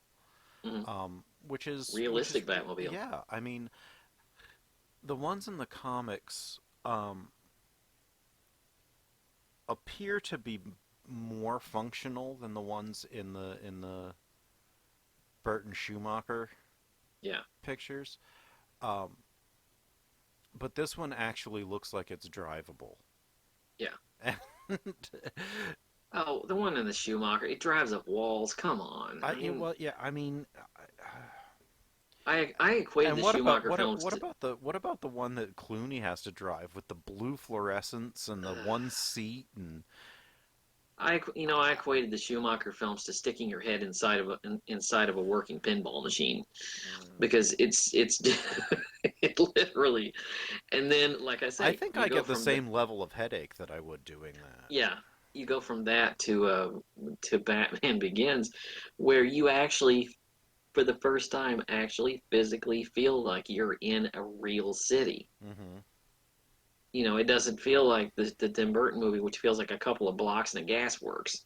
Well, that's because the Burton one was shot on the WB backlot, Right. and Right. Batman Begins was shot in Chicago because Warner Brothers had sold off its backlot by then. So let's talk about one of my favorite movies of all time. The Dark Knight. I love this movie. Yeah, me too. It was my favorite movie of that year. The choices made in this film are remarkable because it's not. This is a movie very much about terrorism. Yeah. Oh, There were a lot of movies. There were a lot of movies made. I want a quick mention. I'm sorry to step on you there. In terms of Batman Begins, featuring the very recently late Rutger Hauer. Yeah. We just lost Rutger Hauer earlier this week. Right, and we'll be getting to Blade Runner. Blade Runner in a couple of weeks. Couple of months, yeah. So, I just wanted to throw in the Mr. Hauer. And he plays in that movie the kind of role you expected Rutger Hauer Right. to play. I mean, let's face it. If if Jeff Bridges wasn't in Iron Man, Rutger Hauer would have been in that role. Yeah. I mean, Yeah. anyway, Well, Dark. when you get there were a lot of movies post 9/11 that alluded indirectly to the global situation that followed. This is probably one of the most head-on dealing. And one of the scariest. Yeah. Yeah. Because he has no identity. Mm-mm. He has no background. And there's no reason for what he's doing Right. other than the fact that he just likes to kill and destroy. Right. And that plays into the very heart of what terrorism is. Mm-hmm. I just want to blow stuff up. There's a scene in the movie where there's a pile of millions and millions and millions of dollars, and he sets it on fire. It's Well, not important to him. He sets his half on fire. Yeah, it's not important to him. That's not No. the point. He doesn't care. The only reason that he likes money is because it buys more bullets. Right. I think Buys more bullets, more knives, more explosives. I think that's a quote from one of the comics, or it might have been from the movie. I don't remember, but I remember him saying somewhere in one of the comics or something that he likes money because it buys more bullets. But there's never a suggestion in this movie of where he came from. No, and I love He doesn't that. he doesn't even have a name. No. It's just he just is this anonymous figure. He's just a force of nature, Mm. equal to Batman. He is the powerful dark to Batman's powerful light. And he's is apparently odd. thought of everything, because when they've got him in that holding cell and he's sitting there, they can't even figure out where his clothes came from. Mm-hmm. Because it's like it's like, and he keeps telling this story that he's got, but it keeps changing. Right, about his scars. Yeah. I love that, because that also, the first time you hear it, you think he's letting you in. Mm-hmm. And then you hear another story the second time, and another yanking story your the chain. third time. Yeah, he's giving you what you need to be afraid of him without telling you anything that's likely real. Right. Heath Ledger... Nothing in his career, nothing informs this. No. And I thought before this that he was a very talented actor and had a lot of places to go. That's what made his death so heartbreaking. But Brokeback Mountain, Knight's Tale, anything that he was in before, Yeah, none of that. Nothing. You could not have said, "Oh, I know exactly the kind of Joker he's going to play." No. And you look at the makeup and you don't even see him. No. And you don't hear him either. He doesn't sound anything like any other movie he was ever in. Right. And isn't it interesting? This movie isn't about Batman. Like I said, I talked about Michael Mann. This looks like the kind of movie Michael Mann would have made. And because it's interesting. This is Batman, Heat. Yeah, pretty much. If he made this a graphic novel, that's probably what they would have called it. Right. But isn't it interesting that this movie drops into the middle of this story? Brilliantly, wonderfully. There's not a whole lot of buildup. It's this whole thing, and it spends a lot of time with this mob plot, with this thing about him trying to take down these gangsters. And then Joker just kind of comes sideways into the middle of it. Nobody has any idea where this guy came from. And they think that they can control him, but once they realize that he doesn't care about money, he doesn't care about them, all he wants to do is, as Alfred says, watch the world burn. And you can't fight that. No, because you can't reason with it. Right. The idea that he walks into this room full of mobsters, it's a magic pencil trick. Yeah.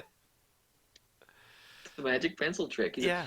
I'm going to show you that I am completely and totally unpredictable, but I am also completely and totally insane. Right. You don't know what I'm going to do. And then they pull the guns, and then he's got like what 6 or 7 hand Grenades. grenades And he's got the strapped to pin. him. And You think you're just going to walk out of here? Yeah. anybody else who had that, you wouldn't think that they would be willing to pull that string. Yeah. But him, He'll even do just based on that, the 2 minutes that we've gotten to see him, Mm-hmm. you know he'll do it. Right. And he'll laugh about it. Right. And the whole thing, I'm going to be honest with you, that whole thing when they finally arrest him and he's in the holding cell and Batman's beating the snot out of him, Oh. I'm sitting there watching that and I'm going, I have no idea what you're talking about. You have lost your mind. Just like, he's trying to talk about this polarity, but it's like you've established already that you are completely unpredictable and that everything you say is complete crap. So I don't. I think that's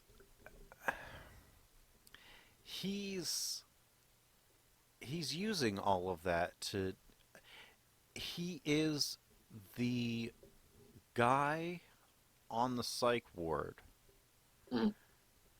that they always show that will pull the new guy aside and say that he's got everything figured out. And here's how it is, and it's this massive tangle of bizarre half ideas and baseless constructs. But to them, it makes perfect sense. Yeah. And to Joker, I'm sure this made perfect sense. And in a way, it kind of, he understands in a way that Batman refuses to, because it would lower him, is that they do need each other. Because without the criminal element, there's no reason for Batman, and without Batman, there's no reason for supervillainy. And when he comes in, again, we say when he comes in, you know that he's nuts. You don't know his alliances. There's no downfall. He doesn't fall in a vat of acid. He's just insane. Mm-hmm. That is set off. That is juxtaposed brilliantly against another character in the movie who does exactly that. Yes. And any other lesser screenwriter, I think, would have made these two characters into different movies. But here they're able to converge because when you introduce Harvey Dent as a do-gooder, Mm-hmm. as the guy who's going to save the city. Yeah. And he is psychologically damaged because he killed his fiance. And he takes the same road that Bruce wanted to take Mm-hmm. in a different way. Yeah. Because he's going to become a killer. Right. He and the physical manifestation of his insanity Mhm. is the massive burns on the left side of his body. Which I still have a problem with the line. Well, I mean, right it's a down the middle of straight, his direct, face. like one half of his face was perfectly protected, and that fire direct- yeah. doesn't engulf the whole head. It just stops where the catalyst was. It just stops at the symbolism. Right. And the what is it? It's he's there, and you see him. The funny thing is, you see Aaron Eckhart with his Laying face in the down, sun, yeah. and you see the line Mhm. where it's not touching. Mhm. And then you see that that's exactly where it came. Like, fire would not also then consume the flammable flesh Right. to the right of where the Unless you wanted to create a character who has a the dual. liquid. Well, yeah, you know. I mean, Now, I've never understood how he got his suits tailored in all of the other things. Yeah. But that's a different. we didn't mention Tommy Lee Jones for a good reason. Because we've talked about Tommy Lee Jones as Two-Face. Well, check out last year's Turkey Month episode on Batman and Batman Returns and Batman Forever. you'll hear all we've got to say about Oh, that. But I'll tell you, the scene in the hospital oh is man. probably the greatest quote from this movie when Yeah. he's sitting at his bedside. He says, "Do I really look like a guy with a plan?" Do I really look like a guy with a plan? I think that hospital scene might have been the thing that got him the Oscar because Probably. I think and his untimely what death. got him the Oscar, well, regrettably, yes. The scene with Aaron Eckhart in there, and when he's walking away and the charges don't go, that's Yeah. that's a mistake. That's a It's a The Wonderful Life crashing into lights the off table. screen, into the table level of that wasn't supposed to happen that way. Mhm. But Ledger was so good. Yeah. That he Yeah, looks he's back hitting the detonator. and he's hitting the detonator and then it blows up. Mhm. That was not scripted. Right. And it's a real testament to Ledger and his commitment to this role, because that's something the Joker would do. You could see Mark Hamill's Mhm. doing that. You could see that happening in the comics. Just Mhm. it's so spot on. Okay, there are two characters I have to talk about before I move on. Mhm. One of them is Gary Oldman, who I don't think you could have found a more down-to-earth actor to play Commissioner Gordon. No. Really, you don't think you're looking at an actor playing a cop. You just think you're looking at a cop. Yeah. He's such a chameleon. Yeah. He reminds me a lot of Alec Guinness, Mhm. who could disappear inside a role. Mm-hmm. And when you look at his gallery of characters that he's played, from Dracula, Lee Harvey Oswald, Sid Vicious, Mason Yeah. Verger, this. Mm-hmm. I mean, there are no two that are alike. Right. Winston Churchill. Winston Churchill. I was just gonna say. Um, it's fascinating, just the way he can disappear Mm-hmm. into these roles. But here he's doing it without makeup. Mm-hmm. But you feel the movie is so grounded that you feel that he exists in this world. Right. And the funny thing is, and I love the ending of this movie, Oh yeah. where he basically cuts Batman loose Mm-hmm. to do the thing that he needs to do. I can't give you any more protection under the law, Mm-hmm. but I'm going to cut you loose because I know that it's such a great Yeah. ending. Yeah, it is. I'm going to let you be the outlaw that you need to be Right. without being tied to me. Mm-hmm. The other actor is Michael Caine. Oh god. His Alfred is marvelous. His Alfred is my favorite Alfred Yeah. Yeah. because he's counterpoint. He's as intelligent as Bruce Wayne, but he's kind of left in the dark a little bit. Well, necessarily, but he's more of his conscience than he ever has been. Right. And of course, he's played by Michael Caine, who I will say this. I'm with him in this movie, and I'm with him in Batman Begins. Not so much in Batman in Dark Knight Rises. I have a massive amount of problems with Dark Knight Rises. But the two I love The Dark Knight Rises, but yeah, it is problematic. to wrap up the Dark Knight, I do have one minor issue, and it's probably one they never could have fixed. You don't really ever know what happened to the Joker. You don't. He's hanging upside down. You don't know. Did he go to Arkham? Did he go to? So this is actually kind of explained in, I think, the novelization of The Dark Knight Rises. I didn't read it. Just to cut off any, I didn't sit there and read the novelization, but it does mention when Bane is letting out all of the other criminals Mhm. that he's in Arkham and he looks at at Joker's cell and he's like, yeah, he's too crazy. Yeah. And he just leaves him there. Yeah. Like he went to Arkham. The plan was to have him in the third picture. Yeah.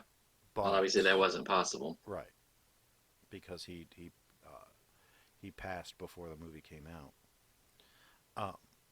So that's basically what happened there. And that's a good jumping off point for getting into The Dark Knight Rises. I don't hate this movie. I want to preface this by saying that I don't hate it. I have massive problems with it. I don't hate it. There are a lot of problems with it, but I still find it eminently entertaining, at least. I do too. It's the wobbly third leg Yeah. of an otherwise solid trilogy. My problem is that the biggest problem is it's coming off The Dark Knight. Well, yeah, that's a hard one to top. It was a hard act to follow. Hmm. The biggest problem with this is that it's trying to do a lot of what the second one did, but not as well. Hmm. I think let's start with the character of Bane, which I love this character. It's a great character. It's not a very good interpretation of him, but it's Not a good interpretation of the character that has been created, but for this movie, right. Yeah, no, I find him interesting. I agree, and he's much better than the Bane representation in Batman and Robin. What was barely even in it. Ugh, that It was horrifying. Completely wrong. Yeah, But we've talked about that already. because I love Tom Hardy. Yeah. He's a wonderful actor. Yes, he is. And it takes a lot of guts to play a character in a movie and you're never seen at all except for maybe 2 seconds. Right. That says something about, his humility, the fact that he's able to play this character. I find him eminently fascinating as a character, the character they've got here. The only thing is, I never really can figure out exactly what his plan is. Because the Joker just seemed to come in sideways and just want to blow stuff up and watch the world burn. Here, Bane seems to want to be doing the same thing on a larger, on the larger scale of more like a terrorist cell. Well, But what is he trying to achieve here? okay, so remember in the Batman Begins, Ra's al Ghul came to Gotham because he has said Gotham's time is up, Gotham has to be destroyed. Mhm.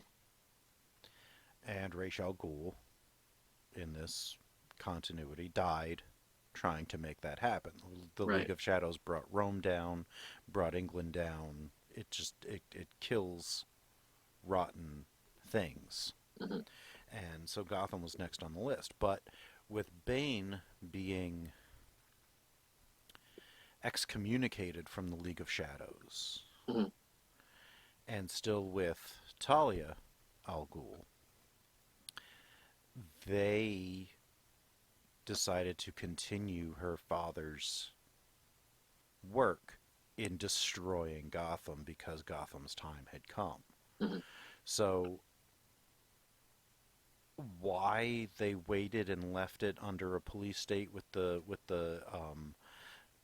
bomb driving around the city, I don't know. But ultimately, he did just want it to blow up so that he could have destroyed Gotham, unlike the leader of the League of Shadows, whose job it was to do so. There's a lot of this movie that one of my problems with this movie is Catwoman, because She has a wonderful entrance. Hmm. A really, really wonderful entrance. She steals something from Bruce, Hmm. and there's this tete-a-tete between them, and she escapes with it. But I think after that, she effectively gets lost in this movie. Um, until she shows up at the end, basically she's with Bruce. But it just seems like they introduce the character, but they don't really have a place for her in the larger scheme of this story. See, I disagree with that. Um, I see her. This is probably one of the best uh, live action iterations of Catwoman Agreed. Agreed. because it really plays up the fact that it plays up her nature of being both a criminal and kind of an anti-hero who's willing to do the right thing, Mhm. just not all the time. Right. Um, and I think Anne Hathaway is wonderful in the role. She is. She is. Um, I like her moral ambiguity. It's Hmm. done very well, and she's there initially to be kind of a link between Batman and Bane She's because she's in the criminal element. So she's very she, socialist. yes, wonderfully, yes, I love it. Um, so I just feel like there's not enough. There's something. The story has a lot to get done. It has a very large trajectory to get to, and largely, except for specific moments, I felt like she got lost in the story. Um, yeah, I thought the same thing with Talia. yeah, I had to watch this multiple times to understand exactly where the whole losing Bruce Wayne's fortune came into what that had to do with anything with the plot, but mm, um, it's not now, real. It's not real clear at the first couple of times you watch it. There's a lot of things that happen that are just like, okay, this happened. Why? there are things about them. There are just as many things I like about it that I don't. Mm, One thing I do like about it is I like the fact that Bruce Wayne is effectively excommunicated himself from everything. mm-hmm. He's basically become Howard Hughes Yeah. until he has to be Batman again. And one thing that um, the fact that he's got this leg injury, the fact that he's just kind of hiding out. He's kind of hiding out in his house, and there's this whole thing about Well, because his job as Batman is basically done. right, and he turns it into a symbol. Mm-hmm. I need Batman to be a symbol, and it's an interesting. It's a movie full of interesting ideas, but like I say, it's got a very large checklist of things that have got to get done. Right. It's very expansive, and I think that it's too expansive for what it should have been doing. Mm, The they wanted to do something that was epic and topped the grandeur of the Dark Knight. it's just very messy.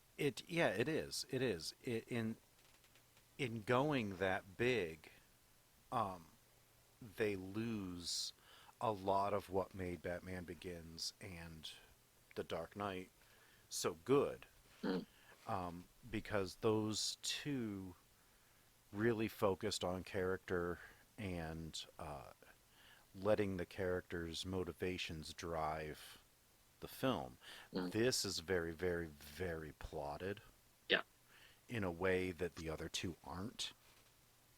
Um, Part of me really wants to just blame David S. Goyer because he's an easy target because he's screwed up a whole lot of comic book films right. as a writer and producer. Um, but I don't think it was exclusively his fault. Like I say, I don't hate it. I Right. just I don't either. I just have my issues with it. But Bane is a terrible death scene. Yes, he does. I mean, really, because Yeah. I'm not even sure he died. Oh, But he did, but I mean, it's kind of like the Indiana Jones shooting the swordsman, mm, only not funny. yeah, yeah, he And just kind of gets knocked around, and he you're never, he gets shot down by Catwoman on the Batpod yeah. and run over. It's just the movie has too many characters, too many directions it wants to go, too many things it's got to tie up because this is the end of a trilogy. But The again, the the trouble is characters, they added too much to it. the characters within it are very interesting. Right. The direction is very interesting. Yeah. I like the fact that they're trying to bring it back around to the League of Shadows. I like the fact that he's retiring from the role. Hmm. Bruce is. I like all of that. It's just when I'm watching it, I'm thinking, this is a script that really needed another pass through the word processor. Right. And I think I have a lot of fun with it because the especially the climax Mhm. was all shot in Pittsburgh. Yeah. I was here when they were shooting it, Mhm. and so I remember middle of July, snow on the ground in front of the courthouse, and Christian Bale and Tom Hardy fighting. I remember seeing that, and I love seeing the what is the Prowler? Is that the flying thing that he has? Oh, the bat. Yeah. Um, when he's flying that around in the last act, uh, I can pick out like there's that parking garage that's kind of Mhm. spherical. I've parked there. Really I've had my car there. So nice. there's just these elements that I'm just like, okay, I've parked my car there. I've driven down that street. I've been in front of this building. It's kind of fun Mhm. because I don't get to do that a lot with Pittsburgh. Yeah. This movie and the first Jack Reacher, that was a trip. The first Mhm. Jack Reacher, because they did a lot of that in my neighborhood. or, or like 5 minutes away from my house. You mean Tom Cruise as John Wick? Yeah. Tom Cruise as Jason Bourne? Well, But I liked the first Jack Reacher movie. I gotta ask you a question, and then before we move off this trilogy, I want to Second ask you one question. And I know it's a sore subject, but we got to talk about Christian Bale because I know more people that hate this performance, and I have yet to figure out why. I don't know.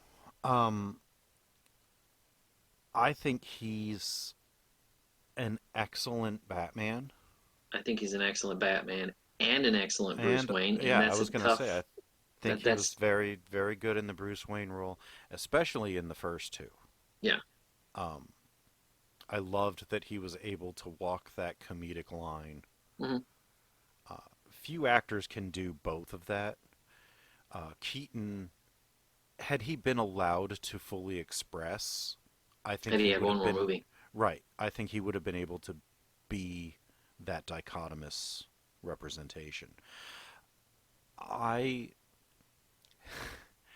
Most of the criticism of Bale in this role is his Batman voice. I want to see him drive up to McDonald's. I'll have a cheeseburger and a Diet Coke. And the funny thing is, it evolves over those three movies to the point Yeah. where in the third one, it is a caricature Mhm. of everything that he did because everything seems to take all of the breath I mean, that he's Christian got to Bale change his can muster. voice He's for got to change Batman. his voice, and Man, I mean, if you just drop it down like this and make it really gravelly, you can go on. But in this one, he's now we have to do the every word spends all of the breath in his lungs. and it just goes overboard. Right. But I think he's probably the best actor to ever play Batman. Yeah. Um, Um, yeah, I would agree because when he takes off the suit, you can actually look at him and you can say, I believe this guy's a billionaire. right, right. He's a He, 35-year-old billionaire. yeah, right, and complaints about his voice aside, I think that he did a really great job. Now, I also, and this may sound weird from a fan such as myself, I really liked Ben Affleck in the role. I like Ben Affleck in the role. The problem is Ben Affleck has not had a decent chance to play this No, character well. no, no. He and the if they had kept the original concept of the Batman His and script, had him be in like his own standalone, I think he would have been able to thrive. right? What they're doing now, a lot of people assume that Ben Affleck's done. I don't think he is. I think they're going Well, to do. I think they're going to do the Batman with Robert Pattinson, mm, but I also think that they are going to try to keep Affleck in the wider DCEU. That the Batman is going to be like a prequel, mhm, flashing back yeah. to the younger version of the Ben Affleck. It depends on how Batman. well that movie does. It does. My issue is DC is so. It's like they're throwing spitballs on a map. They're not really. They don't really have. Okay, this is our plan from 2019 to 2025. They don't have a plan like Marvel does. No, and they did it backwards from what Marvel did. They started off with one character and then they went to the team up movie Right. instead of building all of these other characters into their own things, And they've generally letting been us. consistently terrible Well, because they're trying to make something for adults, and the problem is that when they try to make it for adults, they don't they don't really they're not focusing on the characters. They're more well, focused on, you know, it's the it's fundamental problem that Zack Snyder does not understand superheroes mhm, or heroes in general, mhm. and is much more at home with violent anti-heroes, which is why the Man of Steel and Batman v Superman is so dark, because he just doesn't get it. Let me take you back a couple of years. You remember that scene in Jurassic Park when they go out to see the Triceratops Mhm. and Jeff Goldblum says, "That's a big pile of shit." Yes.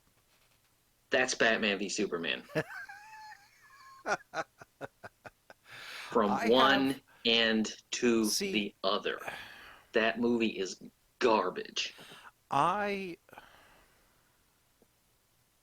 this is where I start getting into the prequel problems. I can say that I have at least baseline, very baseline, enjoyed all of the DCEU movies to a slight degree, but I cannot defend them outside of Wonder Woman at all. Wonder Woman. Wonder I Woman is good. I can't defend any of them. Aquaman was good. It was Yeah, dumb. Aquaman was Aquaman fun. was good. Aquaman was a lot of fun. Um, and if they do it right, a Flash movie can be a lot of fun. And I haven't seen Shazam, Well, the which is the problem, only one. Shazam is trying to be two different movies. It's trying to be a movie that is a light, sweet, wonderful comedy, but it's fused onto this serious and really kind of disturbingly violent villain story. And the Right. two, It's DC's Thor. well, it has violence in it that reminded me of RoboCop. Oh, geez. Yeah, trust me. It's and then the movie has a weird tone problem where he's looking for his mother, and spoiler alert, he finds her, and the scene is unpleasant.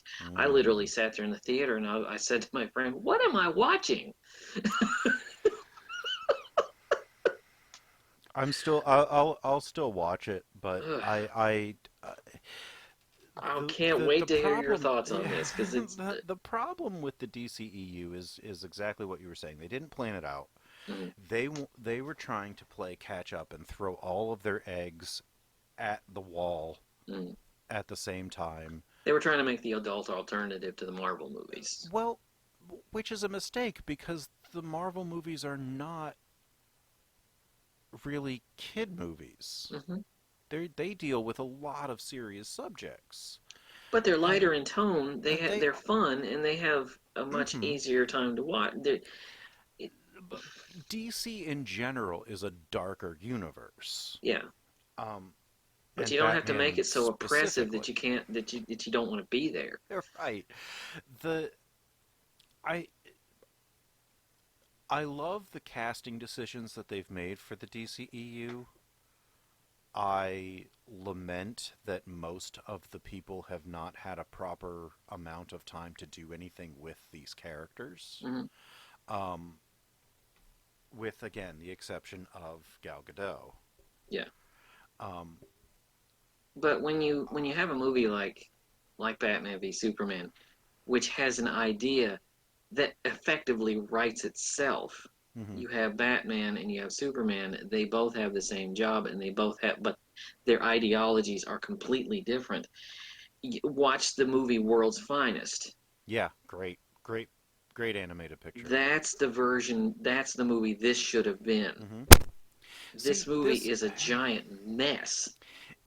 like I said, they tried to put everything all together too fast. Yeah. If they'd have done Man of Steel, and then they would have done Ben Affleck in the Batman, Mm. and then Wonder Woman, and then Batman v Superman after, or not even have Batman v Superman, but you know what I mean. Yeah. Have the first kind of basic team up, Mhm. get the original three together, Yeah. and then scout out the other ones and then fill them in with their own stories, with their own films, but have the other three come into their standalones Mhm. to bring them into the Justice League at the end, and then have the Justice League fighting somebody. One of Steppenwolf could have been a villain in one of the standalones, like against instead of Ares, have it be Steppenwolf versus Wonder Woman, right? Take him off on a And magic carpet ride. I mean, you know. there's Sorry. also a Herman Hesse book called Steppenwolf that is really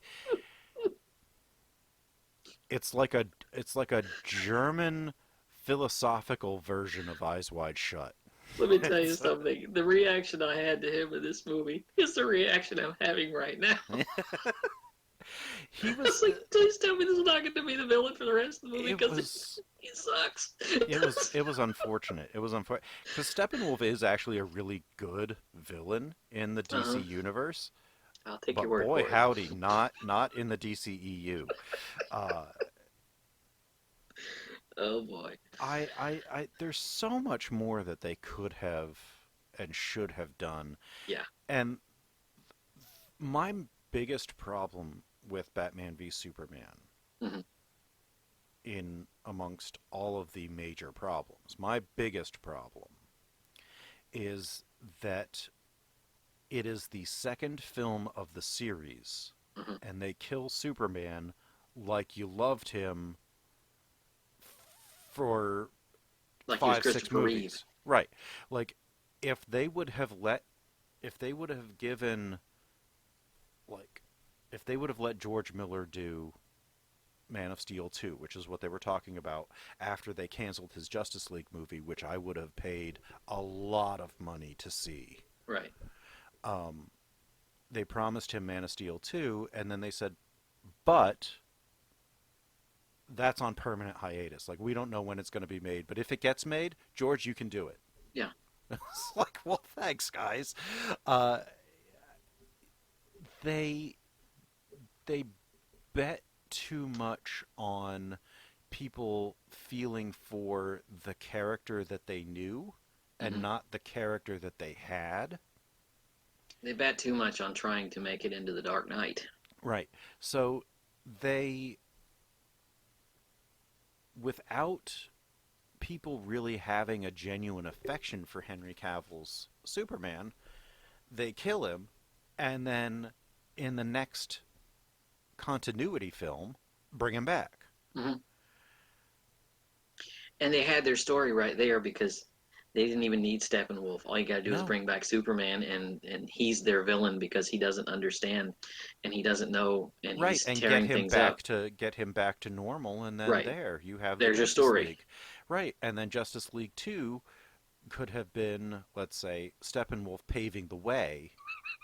How about Justice League 2 Part 1 Steppenwolf and Justice League 2 Part 2 Darkseid? Because Steppenwolf as a herald for Darkseid works perfectly. If you know that Darkseid's coming on his heels. Right.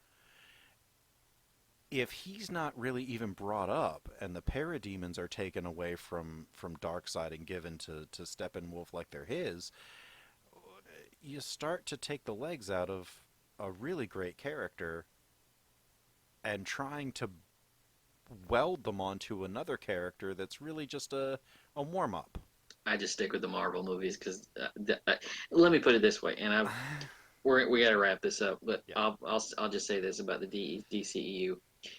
It's like someone who's in a bad relationship and they break up with the person because they're treating them so badly, and they keep going back and they keep going back and they keep getting treated badly. That's what I feel like going to a DCEU movie. Right. The DCEU and then, for me is I'm the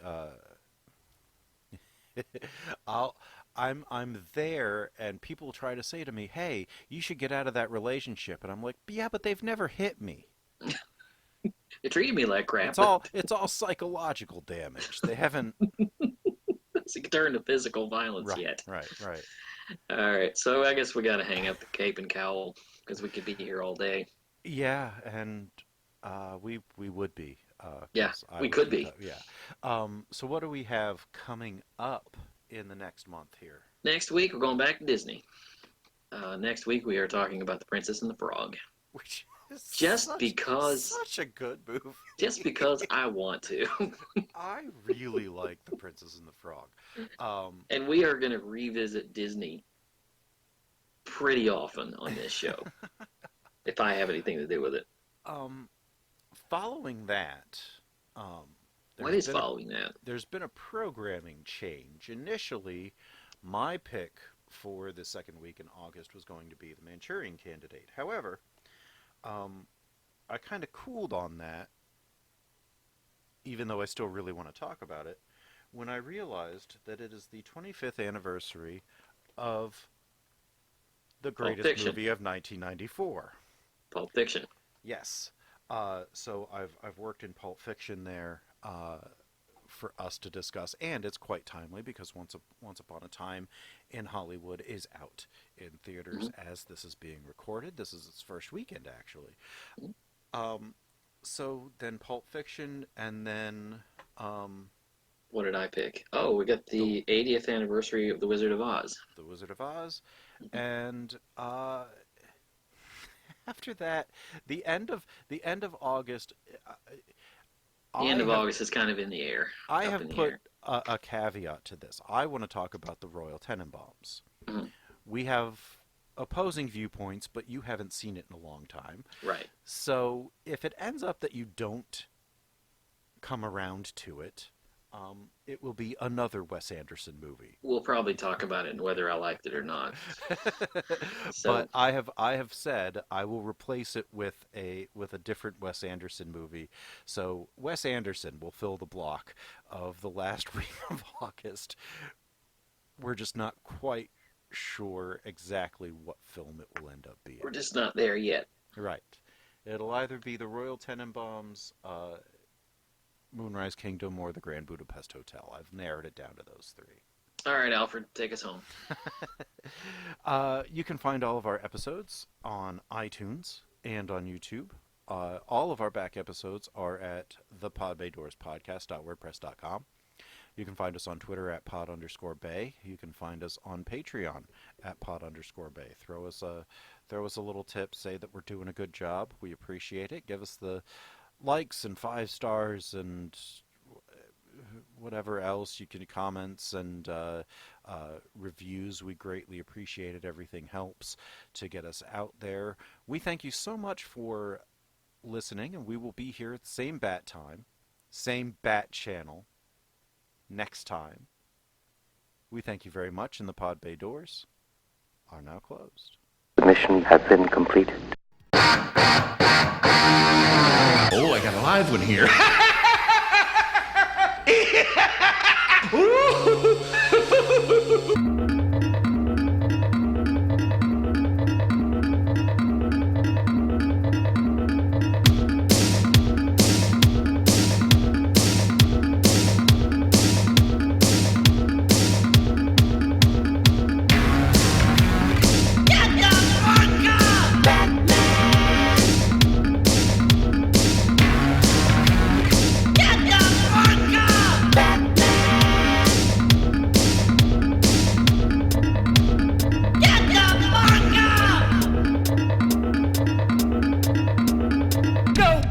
Go with a smile.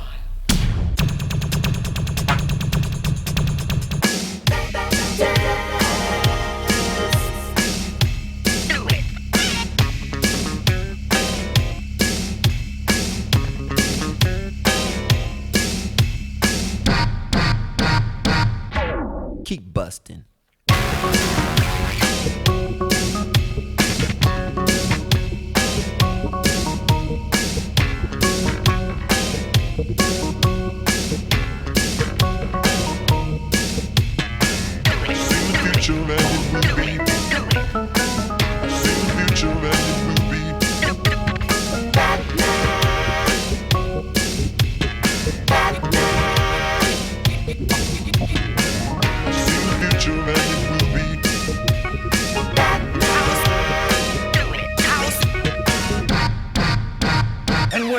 And where is the Batman?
I like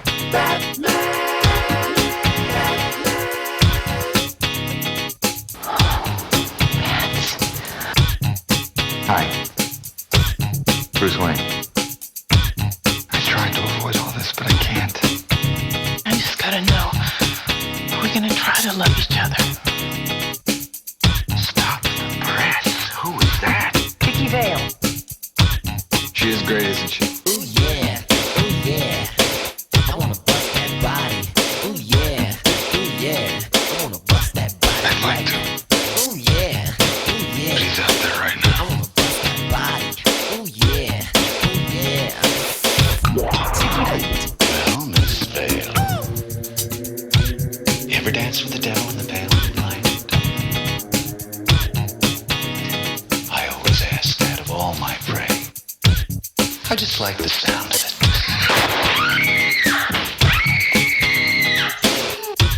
I've gotta go to work.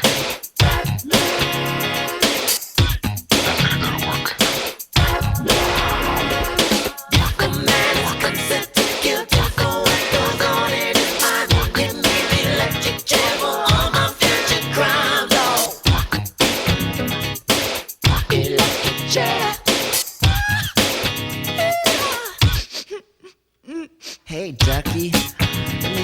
7-inch in the computer.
Stop.